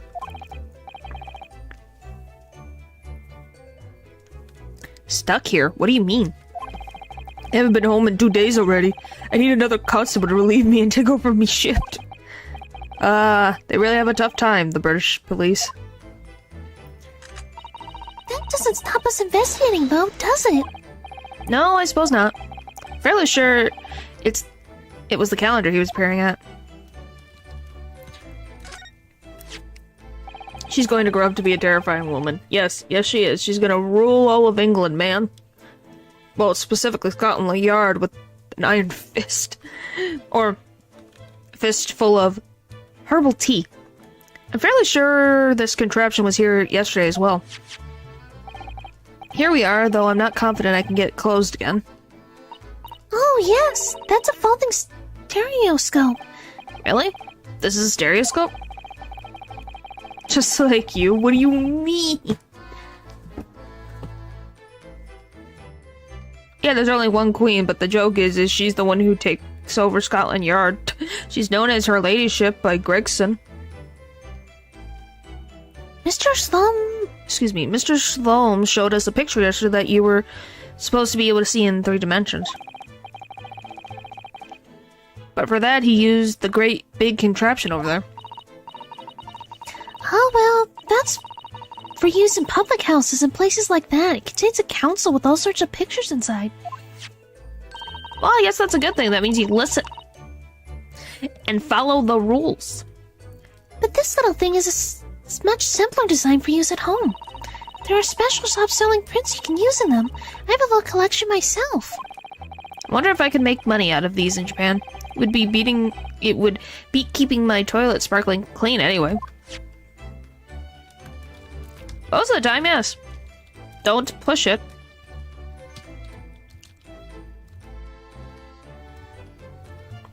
I think I've checked everything in here, though. So maybe we'll go back to Gina? Is there anything in Gina land going on? She must... Okay. Maybe she's in for questioning. Gina doesn't appear to be here. I believe she must be in questioning at the moment. Oh, but wait a minute. What is it, Iris? Well, if you examine the scene here carefully, there's another possibility, isn't there? Ginny could have slipped the key from the jailer when he wasn't looking and escaped. Oh my. Why would she do something like that? It'd only make her situation worse. That's true. Calm down, Runa. I was only joking, of course. What the frick do you mean? Oh. Ugh, you had me worried there. I thought it was a great deduction. Yes, it must be your way with words. Iris, you're so wonderfully persuasive. Perhaps you don't fully understand the weight your words carry. Oh dear, I'm sorry. I suppose a lighthearted great detective is a contradiction in terms. Well, in the same situation, I'm sure Mr. Slomes would have just thrown his head back and gaffawed. I'm not entirely sure that's helpful, Mr. Naruto. Well, anyway, it looks like we won't be able to talk to Gina for a while. We should try to make progress with our investigation in the meantime. Why are you quoting things again? Yes, come along then, Runo. Come along, Susie. What the... Oh, hello? Okay. I don't know, is there anything on the outside? Wise words.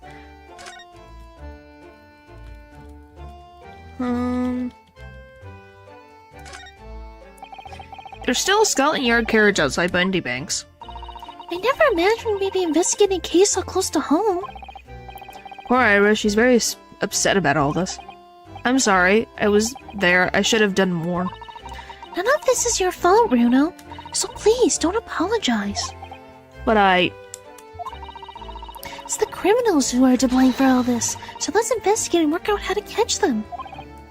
Yes, you're right.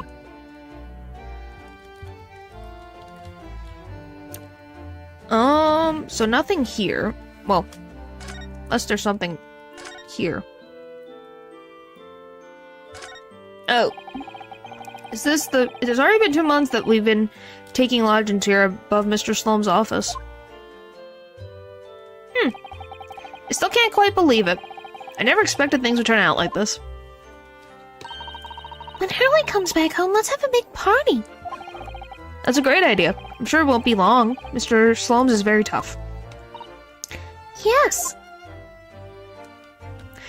Baker Street. Just wanted to see, so that's the only thing. Alright,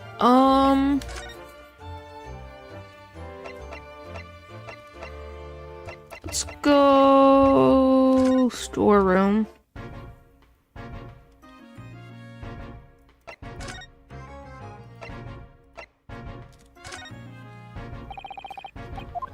Nope, of course not. Why would he help me? Because he's the only one I could talk to besides Iris. Right now.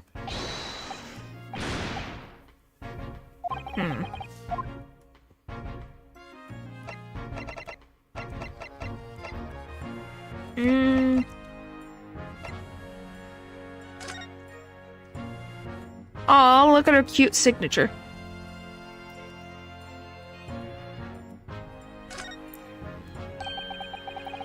The Hounds of Bakersville.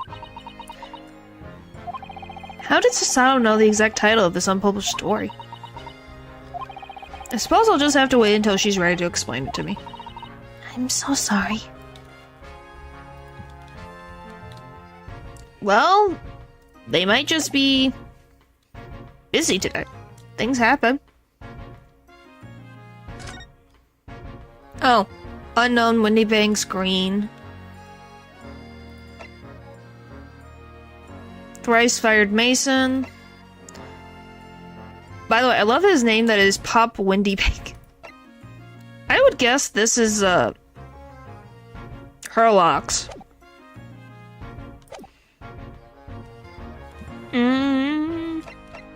Anything?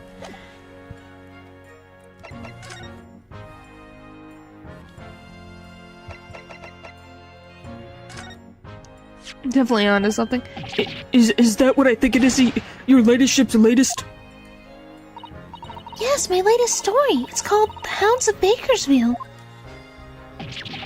A most fascinating title, your ladyship. Fascinating. And, I don't suppose... Would there be any mention of me humble self in the tale this time? Good question. I can't really remember. I see. Well, why would you, your ladyship? I'll just wait its publication with eager anticipation. You needn't worry, Inspector. I'm sure if you do appear, you won't be doing anything particularly remarkable. You looking to be arrested, Sunshine? I didn't mean it like that. And even if I did, you wouldn't have bitten her ladyship's head off, would you?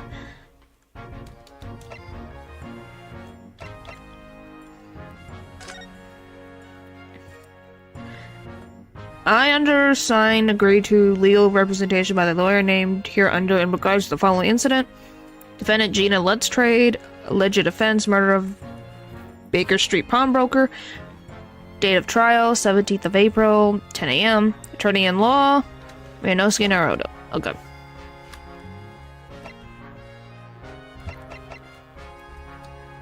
I'm assuming this is a no? Okay. I'm tired of watching him drink tea over and over again. Yes.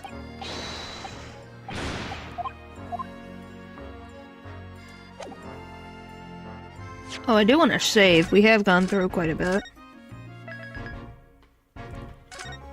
I'll try to. Let's see what happens.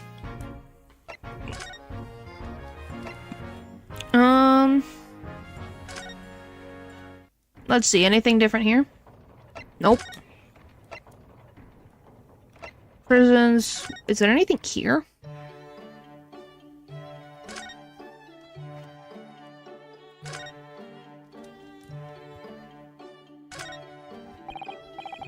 Why does he have a pipe in a beaker spot? Now, this is really Mr. Sloane's fateful performing partner, then. The Stravador. The Strappy Scar? The Scrapadivorous? No, it's no good. It's gone. The virtuoso's violin that he found in a pawnbroker's and managed to buy for next to nothing. I hope Hurley gets well soon. I miss hearing his violin playing already. They chose the government fans to hang out, basically. They would be like, what are you investigating? And who would be paying for it? Oh, Iris, I'm sure he will. Seeing if there's other random things here. Look at Mr. Sloane's desk. It's completely clear. Looks totally different without that enormous machine on it. Hurley lives in an absolute mess. Sorry. In an absolute mess all the time. He never notices when things go missing. Even Mr. Sloane's must have noticed that huge lump of metal is no longer there, surely. You never know. You never know. There's all sorts on these shelves. Chemistry, apparatus, books, papers, and lots of things I've never seen before. It's all heaped up so high I can't help but feeling that the whole lot is going to topple at any moment. Yes, Hurley does tend to overload the shelves. That's one way of putting it. He wanted to look something up in one of those books the other day, you know. But it was so tightly crammed in, he gave up and went out to buy a brand new copy instead. So then the pile just increases. To each other. Okay. I still don't know how would you guys make any money. The fire's burning comfortably in the grate again today. It's a very different feeling to a Japanese Hinabachi somehow? Hurley's been working on his disguises recently. He's been dressing as a woman mainly. Really? Mr. Sloane's dresses in woman's clothes? Yes, you see the lady in that photograph of print on the mantelpiece? That's Hurley. He's quite stunning. When did you... Let's see, because apparently, Mr... Yes, he does. Apparently. They have a picture of him on the mantle that we cannot see. Show me the pic. We have no picture. They haven't showed the picture. Apparently, he's quite stunning. These are all the mementos of Mr. Slum's past case, I think. If he had been involved in my case, I wonder if the beefsteak from La Carnival would be on display here. Hurley says that Wacky is a memento too.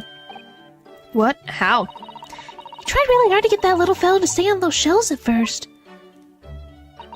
But he had to give up in the end. Wacky's just wanted to keep still. Yeah, it's funny that... Well, it's a cat. Thank you, Capcom. It's an unusual way to make use of a huge metal chest. It's a table for tea and coffee. But it is a very sturdy box, and I've noticed that it's always locked. Oh, well, that's because...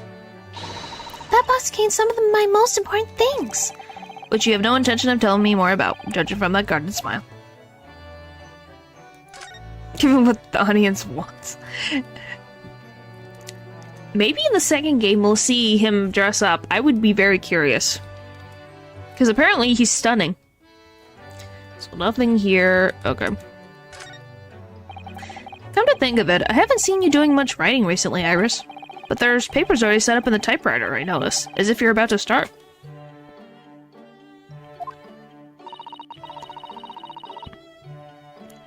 I'm a little bit stuck for a new story idea, actually.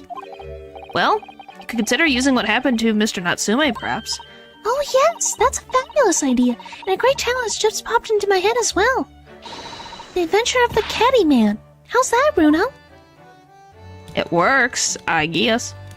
Oh my gosh, you guys really want that to happen. I don't know. This is me taking a guess. Your beautiful tea set is there on the table as usual.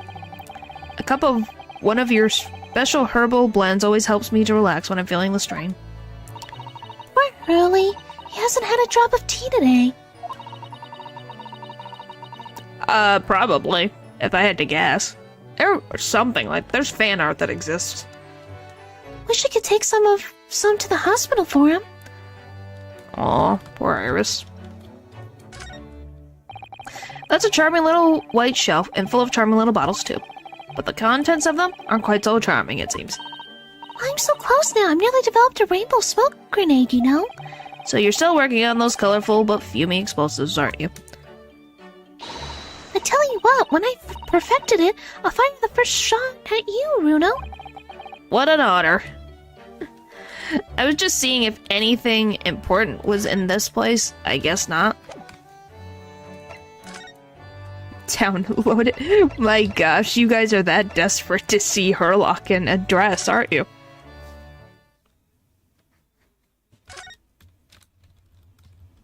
Can I look? Aww. Oh wow, this whole area. Huh. Well, there's nothing here. What the frick am I supposed to do? I guess we can see, is she back? Nope.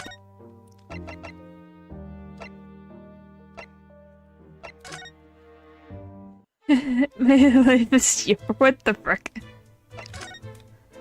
How about this? If I talk to you. Okay. The way you can identify differences in people's blood like this is amazing. You really are a genius, Iris. I know. I am. If Hurley and I put our minds to it, we could really shake up Britain's chemists and alchemists.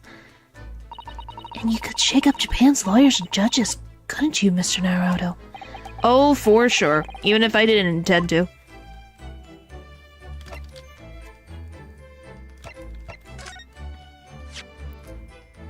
Alright. Oh, my manuscript. Mr. Sloan said he deposited at Windy Banks and he had. But it's so strange.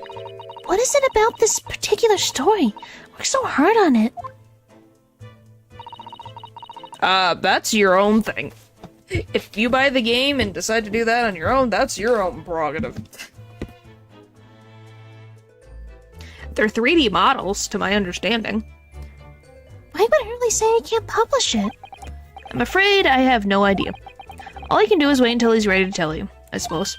Oh, maybe. It's because Hurley isn't in it enough. Maybe I didn't give him enough good lines.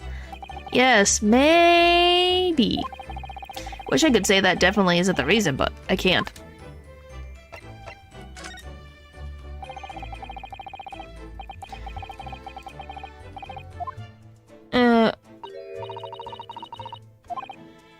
A friend who does animation song fights. Oh boy. Wow, she really does not like boring things.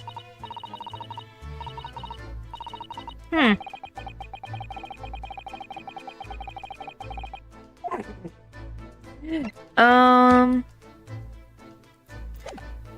don't know. What the heck am I supposed to look at now?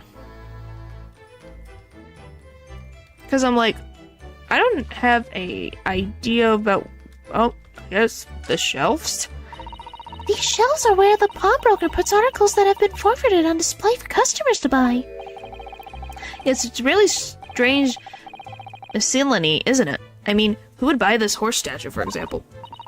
Well, sometimes you can find some real treasures among all the junk, you know.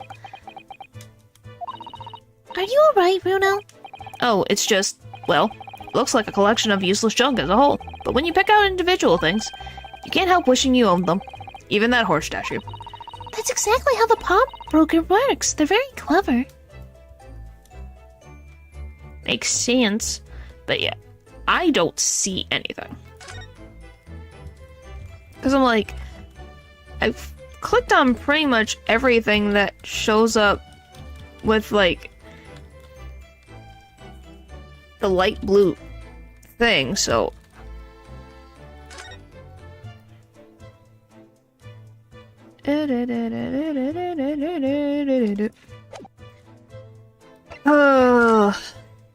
Guess we'll go to the storeroom again. There's gotta be something. I'm looking for continuation of the plot. So, whether that's a new clue or certain dialogue, because I can't move forward until I get something. Because there's nowhere to move. And this is all considered one stack. Oh, what the? Huh. Iris?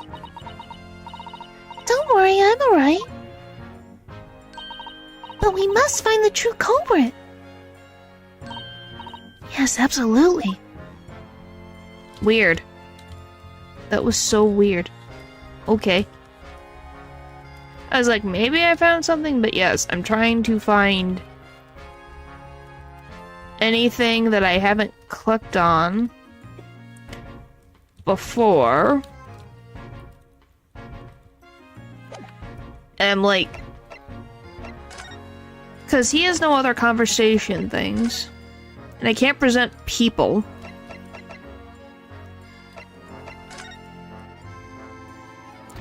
And this I can only look at.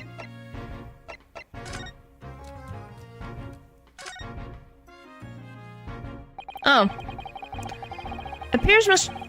Windybank appears to have used the back of this photograph to write out a redemption ticket. He's writing it very neatly, but still, perhaps he ran out of...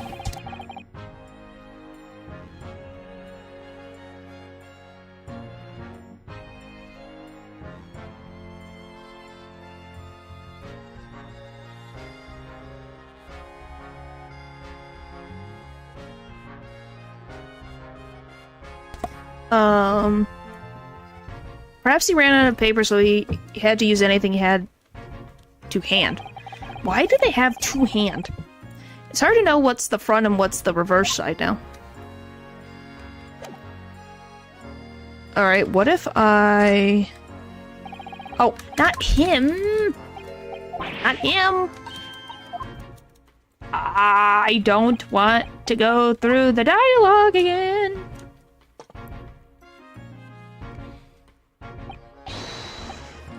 Tis very much. Alright. Space. Okay, does it look the same? Appears to have used the... Okay. Very neatly, but still, perhaps he ran out of paper, so he had to use anything he had to. Okay. I didn't know if there was a difference in the writing. It looks the same. So this is the second of the 2 photographic prints of the cat, and it really does look like... Well, guy. Looks exactly the same as the first photograph at first glance. I suppose that's what's so compelling. Actually, now we have both pictures. I could have another go at viewing them as a stereoscopic image. Oh, am I finally gonna do that now? So, I need to cross my eyes and try to get the 2 cats to merge in the middle one. It's such a hard thing to do. Whoever thought of this in the first place must have spent a long time staring.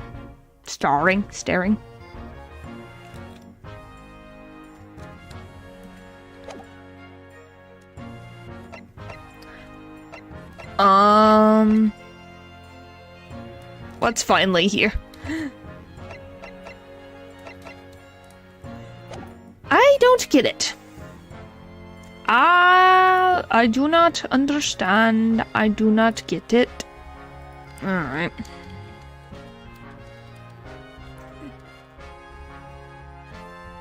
Oh, the new lock. Well, that's good. I'm going to see if I can figure out...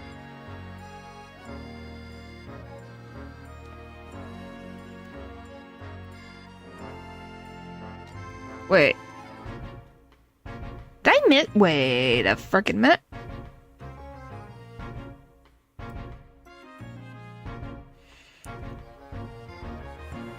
Alright, last time...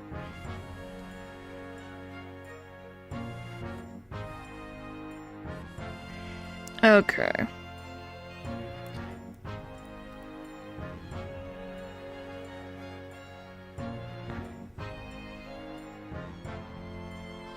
Okay, I don't know if this is telling me the exact things that I need. Because I can't converse. So I'm missing something. This is too far. Is that what's happening? Alright, let's see. Pawnbrokery, justice, blah blah blah. We got that. So we are over here. Sorry, I'm looking at a guide to see what I am missing.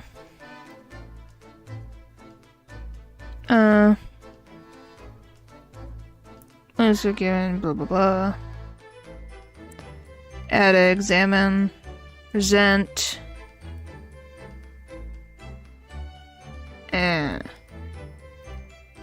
Okay. Going back to investigate, examine the back door, move, storeroom. Okay. We did these.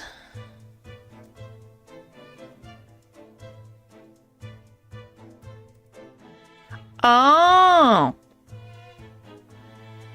Okay. I guess that works. I thought I gave it to him. Did he just not... Huh?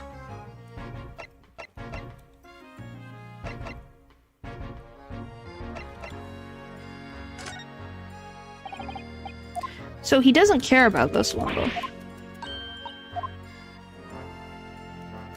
Okay. What if I give you the first one?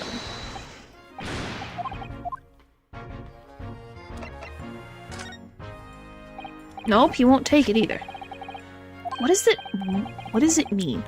Oh,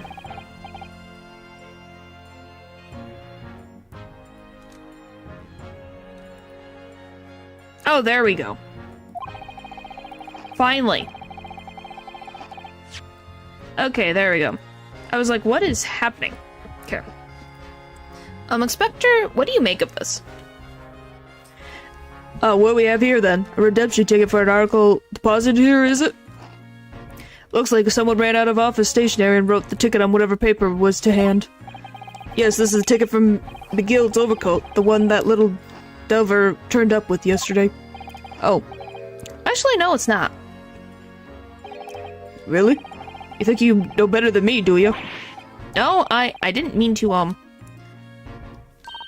Willio's right, Gregsy. It isn't the same ticket. Of course it isn't. Of course it isn't. I've never doubted you, your ladyship. So, what's it all about then, if I might be so bold as to ask?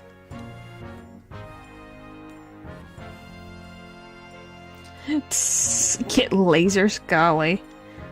I don't know how that's gonna work. This is a second ticket. A second one? Seems that Mr. McGill, in fact, had another article in storage here at Windy Banks. Huh. Is that right? I think we need to discuss this further with the inspector, Mr. Naruto. Oh, good, because he's ever so easy to talk to. Okay, finally. Progression. Alright. This ticket was in one of the pockets of Mr. McGill's overcoat. Just like Mandarabe's. Oh boy, that would be a pain. You mean to tell me? Yes, there was more than just the music box disc, it seems. Should have insisted on the lads taking it back to the yard and examine it properly. Well, according to the details on this ticket, Mr. McGill deposited another article here with Mr. Windybank. Yes, I could see it written here. A small box, was it? Do you have any idea where it is, Gregsy? Any idea at all? It's another article belonging to Mr. McGill. Could be an important clue. Well, yes, I suppose it could be. Please stop looking at me with those big turquoise eyes, all full of hope and expectation. It's all too much pressure. I'll lose me marbles, I will. I'll go borkin'. Wow, he really cannot handle children staring at him. This is no time for dog impressions, Inspector. That's enough sauce from you, Sunshine. There is one thing that springs to mind. According to this ticket, the redemption deadline's already passed, hasn't it? Oh yes, of course. Articles are only held for 2 months. So the small box will no longer be in here then. That's right. It's been forfeited. Which means it could be on the shelves in front of the shop where the forfeited items are offered for sale. I don't think he'd be able to handle it. I think he'd be stressed. Yes, the shelves in the front. We must search them at once. You're wasting your time. Oh, There's a dozen of little boxes out there. Hundreds, even. You can't possibly know which one might have been Miss McGill's. That information's not written in the ledger. Ugh. well, I think we should at least have a look, just in case. Or else he'll adopt every kid. Yeah, probably. Of course, your ladyship, of course. Very sensible of you, I'm sure. This is getting old.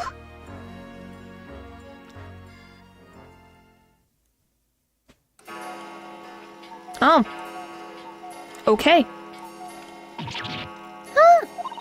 I nearly jumped out of my skin there. How can Mr. Windybank set such a wicked trap? I doubt he set out to scare anyone. Is that really the time? I think perhaps we should pay Ginny another visit soon. Oh? Her trial's tomorrow. We must establish whether or not you will be defending her. I think we should ask her one more time. She may have changed her mind. Don't you remember, Bruno? You told her she could rip up the representation papers if she didn't want you to be her lawyer. Really? Did I say that? Yes, you did. The deadline for submitting the paperwork is fast approaching. In that case, we had better hurry back to the prison and tell Gina again. Alright, progression! Finally! That's all. I really wanted progression. Alright, 16th of April. 5:41 p.m. Local prison, cell 13. Ah, Gina, good. You're back. Oh. Oh. Police must have finished questioning her then. Oh, how was it, Ginny? Was it awful? Oh, don't bother me. Didn't bother me. Thank you for the papers you signed before. It meant we were able to investigate at Windy Banks. Oh, right. Don't you want to know how we got on? We've been ever so busy. What's the point in asking? Won't change what everyone's saying, that I did it. That's not... Gina, we came to ask for your final decision. What decision? About tomorrow's trial. Will you let me defend you or not? You must submit the paperwork now if you'd like Mr. Naruto to represent you. Right, I see. She's really lost her fight all of a sudden. But I know what that feels like. The worry is just so hard to bear.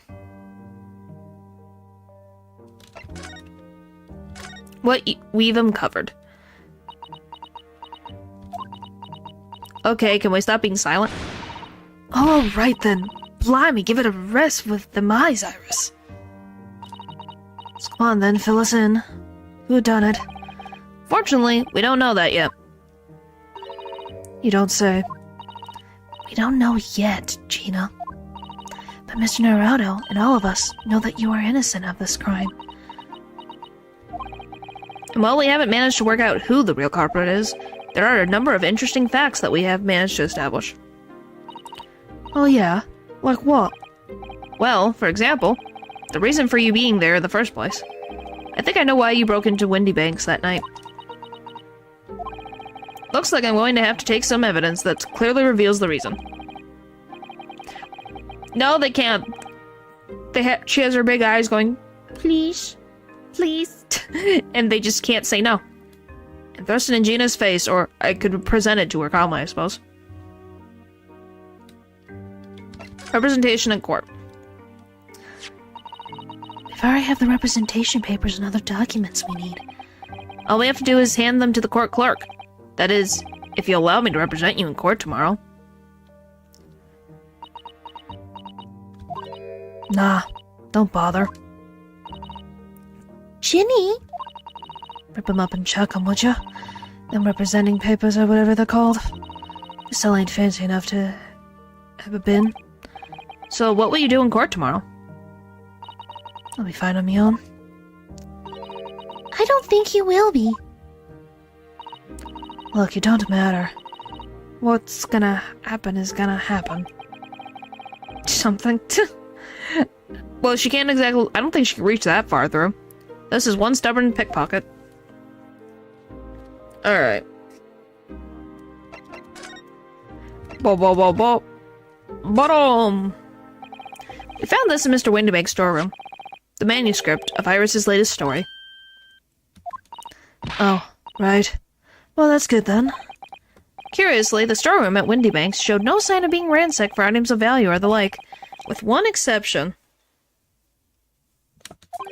The box file that housed this manuscript. Are you okay? Did you not sleep well? We're talking to Gina about why she snuck into Windybanks, and obviously it was to see if Iris's script was actually still there.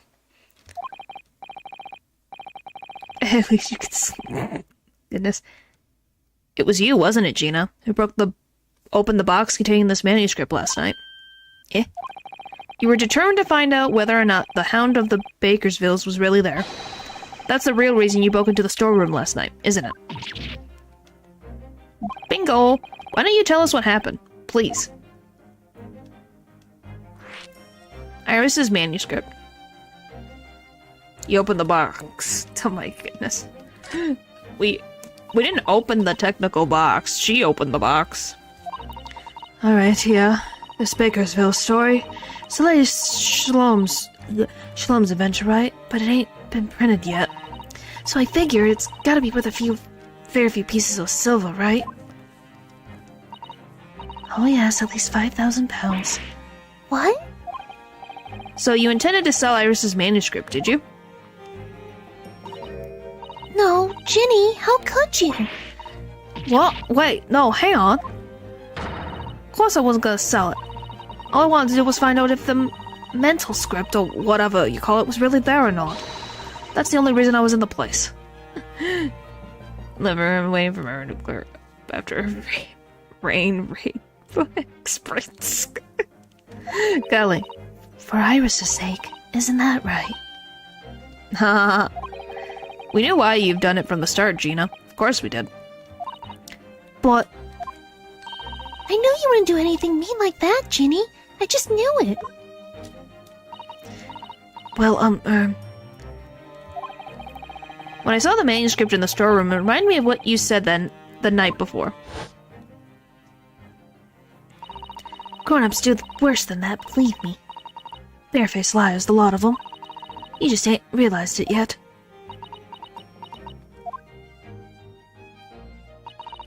Telling you, that mantle script ain't at Windybanks.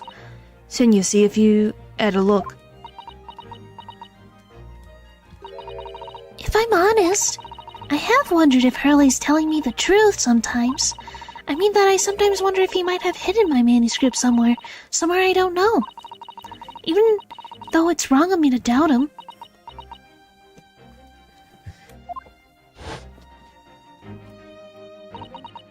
Oh, Ginny, that was so sweet of you. Alright. Tell you what I did. Just stop looking at me like that, Iris. Reason for breaking in. It wasn't because of Iris. That's not why I did it. I just wanted to know the truth, that's all. You wanted to know if Mr. Solmes is being honest? Alright, hang on one second. I gotta deal with Doggo, so hang on.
I go away for not that long, and I come back to chaos. Like, golly, guys.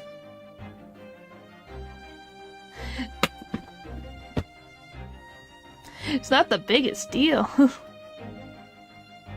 Holy moly. At least you have music to listen to while I'm gone. So it's not just complete dead silence. Alright. Oh my god. I am not dead. Holy moly.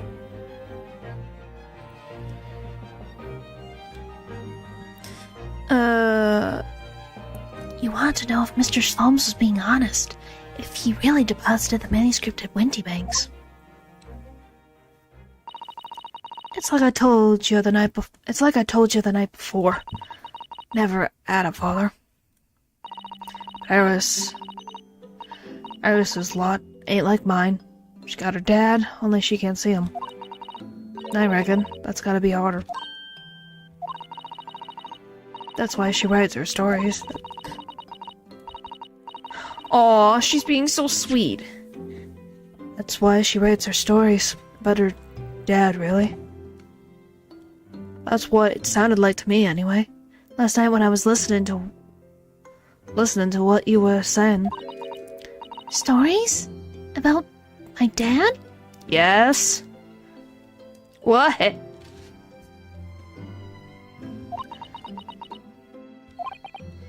You mean they're not the adventures of a great detective?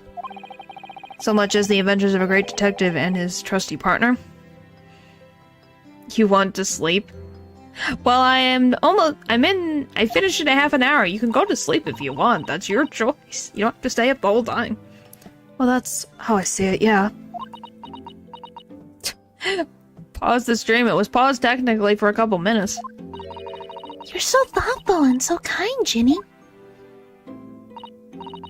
Yes, and we never thought any differently, did we? Look, give it a rest, will ya? I hate all this chummy nonsense. You hear? I hate it. I don't trust no one, right? That's how it works. 'Cause if you don't trust no one can let you down. So leave me alone. Go on, scamper. I'm getting there, golly. I hadn't noticed until now, but it's unmistakable. Right there on both sleeves of her overcoat. What are that? Huh? Are some very suspicious red stains. What? Why you look at me like that? Think it'd be worth presenting some of other findings in the area to Ginny now.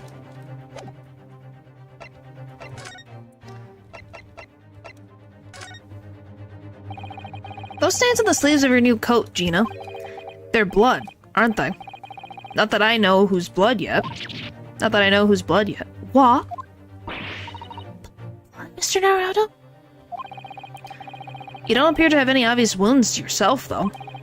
So could it be blood that splattered from Mr. Wendybank when he was shot last night? Let's not beat around the bush here. This trusty friend of mine will get results much faster than anything else. Take it easy, Iris. Out of context, this really does look very much something different. Don't move, Ginny. I'm going to shoot.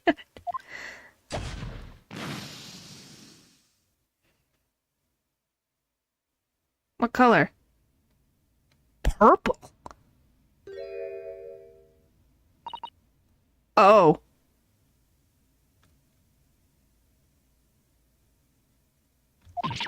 Oh my. What the? Wait a minute. I need to see the court record.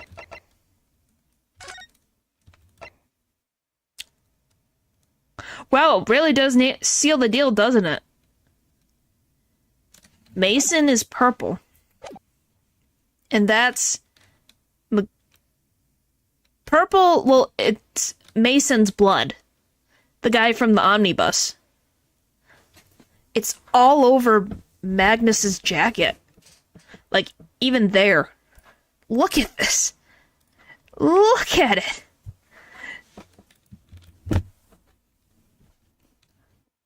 What the? Forget the sleeves. The whole coat is covered in blood. Of course. The black color of the fabric was masking the stains. That's why we haven't seen them until now. And the blood has reacted with the chemical to turn a purple color, which matches one of the samples we've already collected perfectly. Yes, now let's see. Who is the purple one?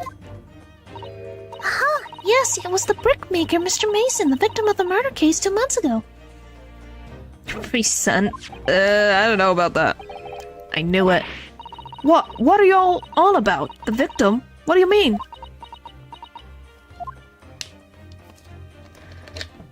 Oh boy. It's a rather uncomfortable situation, Mr. Naruto, but I think this makes things quite clear. It means the omnibus case is finally solved. The truth about who really murdered the brickmaker, Mr. Mason, is revealed. Oi! Would you explain what's going on? Stop telling half a story. It really was Magnus. Truth will be omnibus. Case. We can see now that the victim's blood is all over Mr. McGuire's overcoat. But in the trial 2 months ago, the defendant said this in his testimony. Now I ask yous, what good-hearted soul wouldn't rush to help a fellow bleeding from his stomach? I wasn't about to start worrying about me gloves now, was I? I reached out to give the man a hand. He was evil the whole time. Well, I think we figured it out once he started, you know, threatening a child or safety. But if you look at this overcoat now, it's clear. These stains couldn't have arisen from McGill trying to pull the victim to his feet. No, if that was what really had happened, the blood wouldn't have splashed all over the front of the coat. The only explanation for this pattern of blood is that it splattered over McGill's coat when he stabbed the victim in the stomach. I've tried to run from the truth for long enough, but there's no escaping it now. The true culprit in that case, Mr. Mason's killer, was Magnus McGill. But he's now dead. Yeah, he really did. Mr. Naruto. That horrible case is solved at last. And I helped the man walk free from that trial. Well, he didn't walk free for very long. I used all that twisted testimony and all that sham evidence to prove his innocence. How could I have let that happen? Ryuno, did you believe him, though? Did you believe Mr. McGill was innocent? I believed, or rather, I think I was trying to believe. I wanted to, because believing in those you represent in court is a defense lawyer's greatest weapon. Oh my gosh, we're getting there. We're getting there, I'm sorry. Straight. Yeah, that's the thing. He walked right into the place, like, he died in the same place that he murdered someone else, which is very cathartic. A weapon?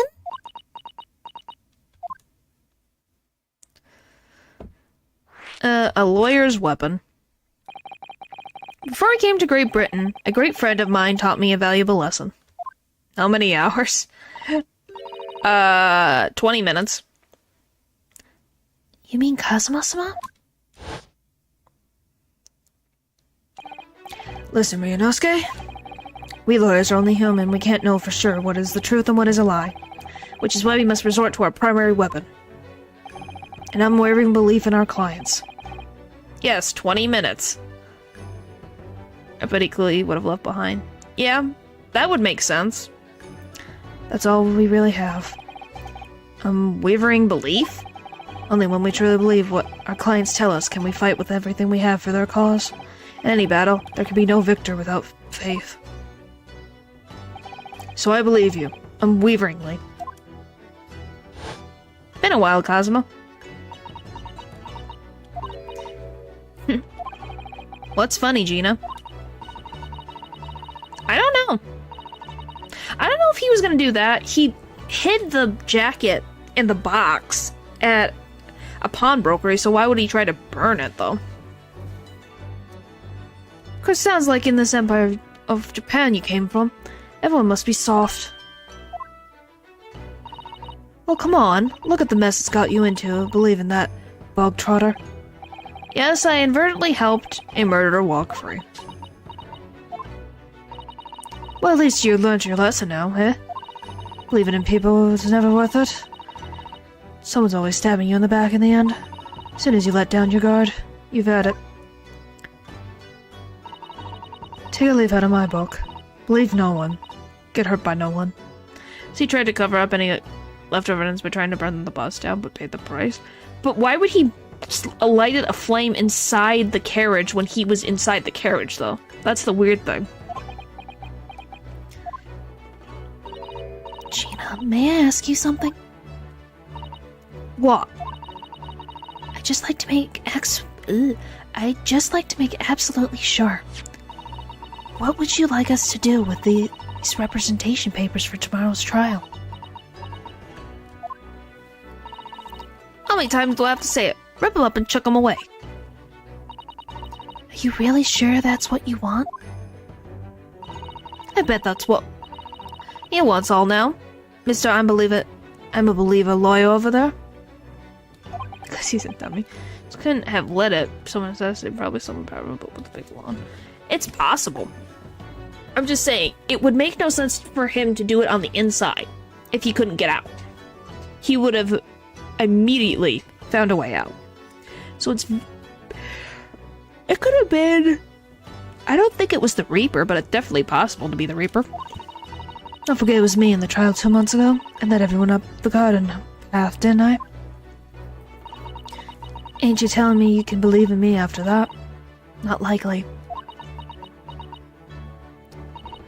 Well, Mr. Naruto, A lawyer's primary weapon is an unwavering belief in his clients. Ultimately, it comes down to whether or not I feel I can trust Gina after everything that's happened. I trust her. Gina, let me say it again. Please allow me to represent you in tomorrow's trial. Eh? Half-baked. Not all. You have not once admitted to committing the crime, have you? Time moves so slow. Yes, it does. What's more, I believe that you're telling me the truth. Seriously, Mr. Naruto? She's alive. Yep. Didn't you hear all what I said before? I'm a born liar. Fibs just trip off me tongue, and I'm a delver, don't forget. I pulled the wool over your eyes 2 months ago, and got you into all sorts of trouble. Why would you ever trust me now? I just don't get it. I have faith in Iris. And you've not lied to me so far, in this case, so why would it? Probably had a lot of enemies. Yes, he did. Magnus had a ton of enemies. Gina, I do understand why you chose not to put your trust in others. But I assure you, there is more to this life than you yet realize. What do you mean? The world we live in is full of people you would do very well to trust. People who won't ever let you down. It's true that I'm just a student of law, and I'm certainly lacking in courtroom experience. But I can promise you this. Whatever happens, and until my very last breath, I'm completely on your side. Aw. What do you expect me to say to that? Aw, she's crying. Yep. She kinda semi-did that. Then it's decided I will take these papers now and carry out the necessary preparations for tomorrow's trial. Thank you, Susato. Thank you, Susato. Thank you, Susato. It would be a shame to throw them away now after it's been penned with your name so beautifully. What do you like? Do what you like. You Eastern lot are. I don't know what you are. I don't get you. Aww. It's so cute. Gina's taken herself off to the back of her cell. She'd never admit it, but I hope she's feeling relieved. That turned out alright in the end, I think. Why are you thinking, Sar? She's just a little kid. Whoever's hiding there Show yourself at once. Eavesdropping is the height of cowardice. Someone was there? Hiding? What? Really? Miss Osato? Somebody is there in the shadows. I can sense it. Somebody who wasn't there before. What? What? I don't think it would be Herlock. He's still asleep, though. Blimey, you're sharp, eh? Who's this? Oh, blimey, you're sharp, eh? Suppose you're using one of those mystic Japanese arts, like the art of stealth I've heard so much about. If anyone was being stealthy, it was you, Inspector. Grexy! Oh dear me, I'm most terribly sorry, your ladyship. I didn't mean to startle you. How long have you been listening in our conversation?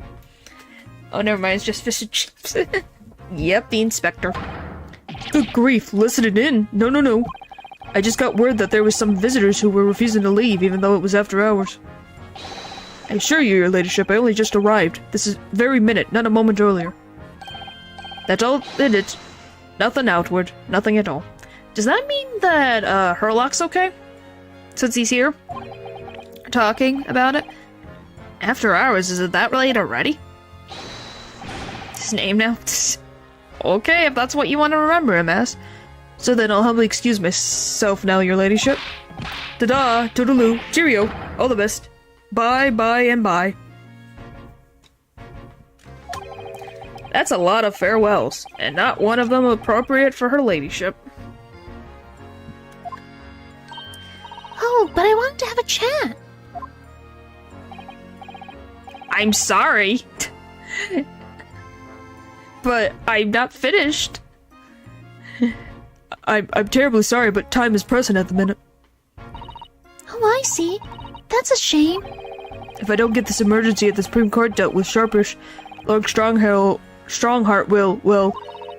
Emergency? Lord Strongheart? Nothing, forget I said anything. Anyway, I'm off. Alright, Grexy, if you have to, but let's chat soon. Delighted, charmed, can't wait. If you please, my pleasure. That's a lot of pleasantries, and not one of them sounded sincere. Grexy's so funny. He says such silly things. Only to you.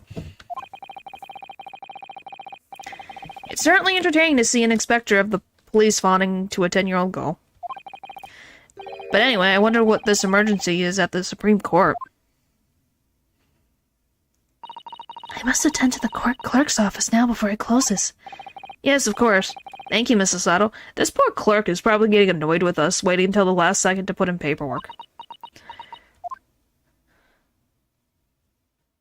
No, they didn't replace the... I don't know. They might have. So, what? I cared about you. And if you want to sleep, you can go to sleep. I am not forcing you to stay here. Kindly escort Iris home now, Mr. Naruto. I shall meet you there later. Trust me, I have an early start tomorrow, but I want to finish this little bit that we have left. And so our investigation came to an end. Susato-san went to file the necessary papers for my defense of Gina the following day. And then it hit me. I could no longer suppress the wretched feeling that had been gnawing away at my insides. Tomorrow, Susato-san would be leaving Britain, and making her way back to Japan. 16th of April, 11:13 p.m. Naruto's Legal Consultancy.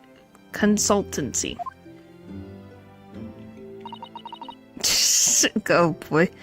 Naruto-san, it's been a very trying day, hasn't it? I do hope you're not too exhausted. What about you, Susato-san? Today has been even more trying for you, I'm sure. Mr. Sloan was shot before our eyes, Gina was arrested, and all on the back of the news that her father has fallen ill, and that she must return to Japan at once. Okay, that's definitely a weird idea of what this conversation is, but I guess. I hope your father recovers soon. Thank you for your kind words. I hope he's okay. I wonder why it is. So many thoughts rage in my head like a storm, and yet I seem unable to find the words to express any of them. I know exactly what you mean. Anyway, I have one final task to complete as your judicial assistant. Once that's done, I shall make preparations for my departure tomorrow. One final task? Going back to Japan. It's just 2 months since we arrived in London, but we've managed to establish this office. It was finally feeling as though we were settling in. I would be lying if I said I felt no regret.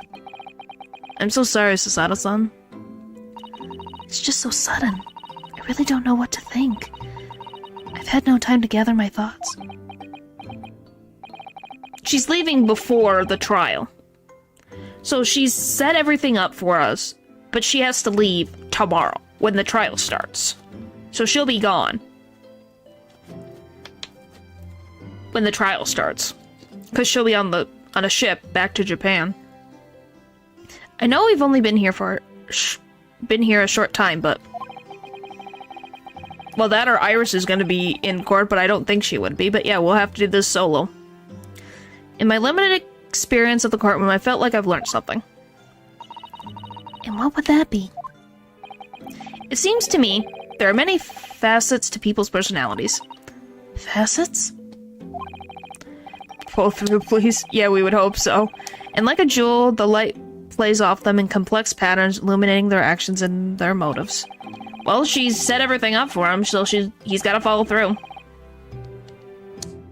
Feels a lot to do without someone helping the right family. Like I said, Irish might appear here for all we know. Or even Herlock. We don't know. But we can only see a small number of the total facets, and what is illuminated is only part of the whole story. What lies in the shadows? What do those facets we cannot see look like?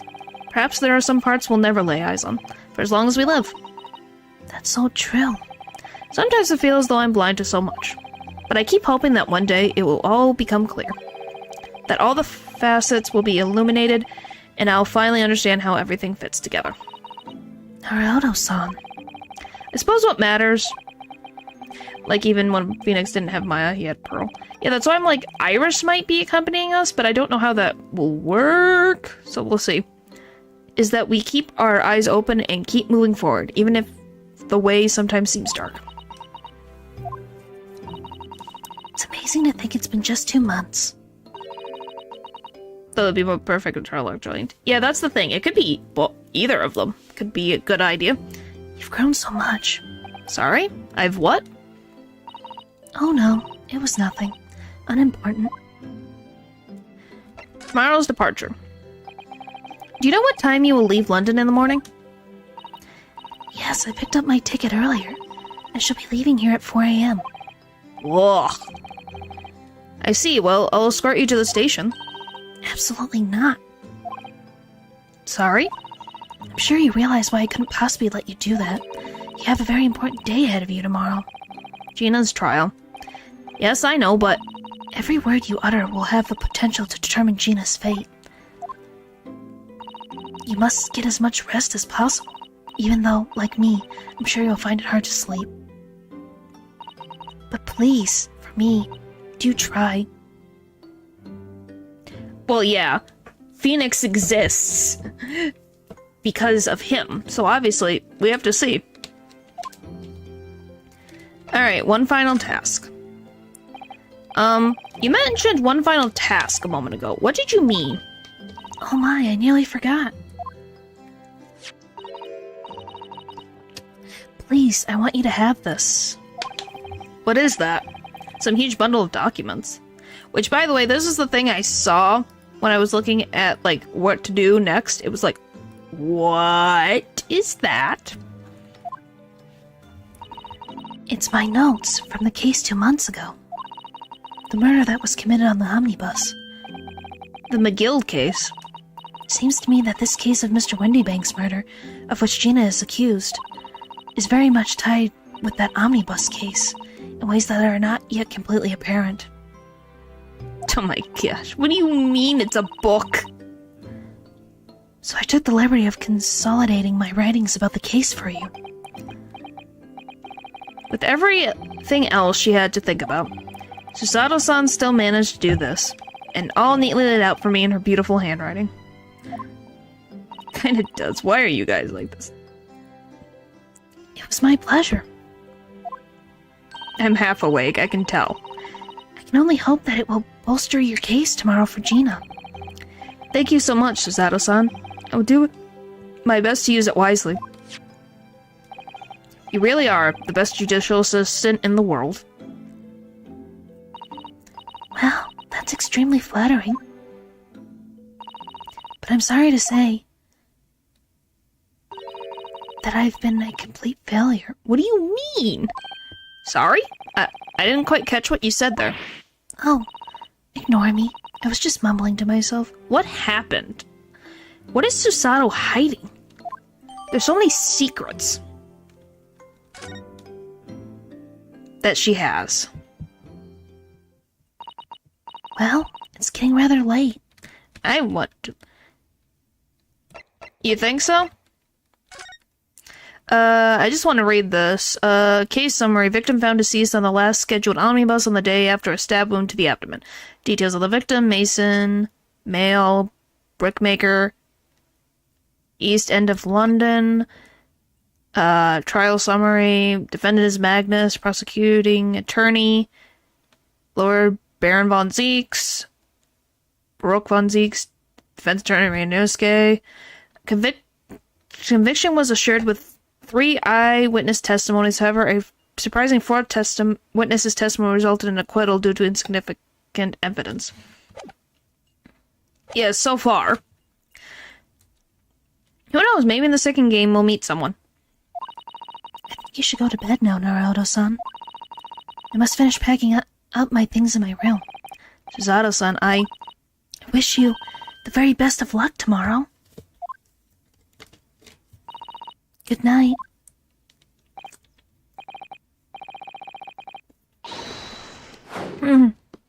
Wait, there's something I need to say. Yeah. What was that? Oh my gosh. A secret technique of mine, the Susato takedown. Shutdown?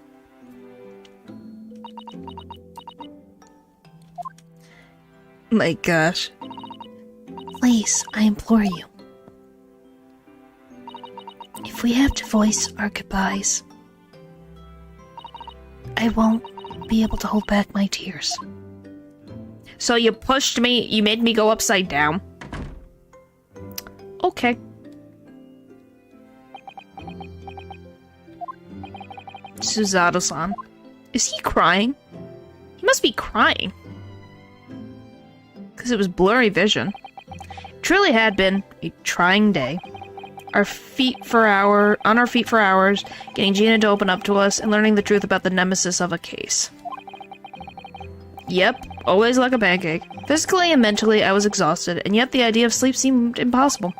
But I forced myself to close my eyes. And as a cacophony of scenes of our lives here in London played through my mind, eventually, my fatigue triumphed, and I fell into a deep sleep.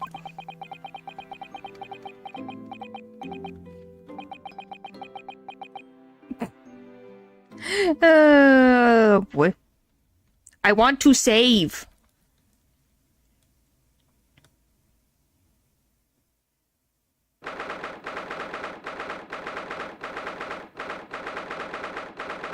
Oh. Wow. What a place. 17th of April, the small hours. St. Sinner's Hospital, 3rd Ward. Wow, that's a good place to stop. That's where Herlock is.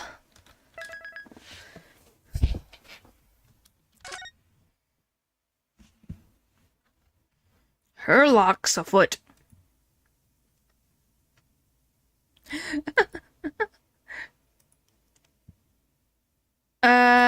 Well, tomorrow's Sunday, so I'm taking a day off, unless I want to decide to stream. We'll see. You know? We will see, we will see. you'll see a waiting room if I decide to. But I would have to figure it out because I don't have a thumbnail. You won't. Oh my gosh. Well, the point is, I'll try to get stuff done. If good night to you. Let's see. I can tell you what next time will be. It'll be Zenless Zone Zero is going to be the next stream that you guys see me, which will probably be Tuesday. So, thank you guys for watching the stream, and I will see you guys next time. Bye-bye!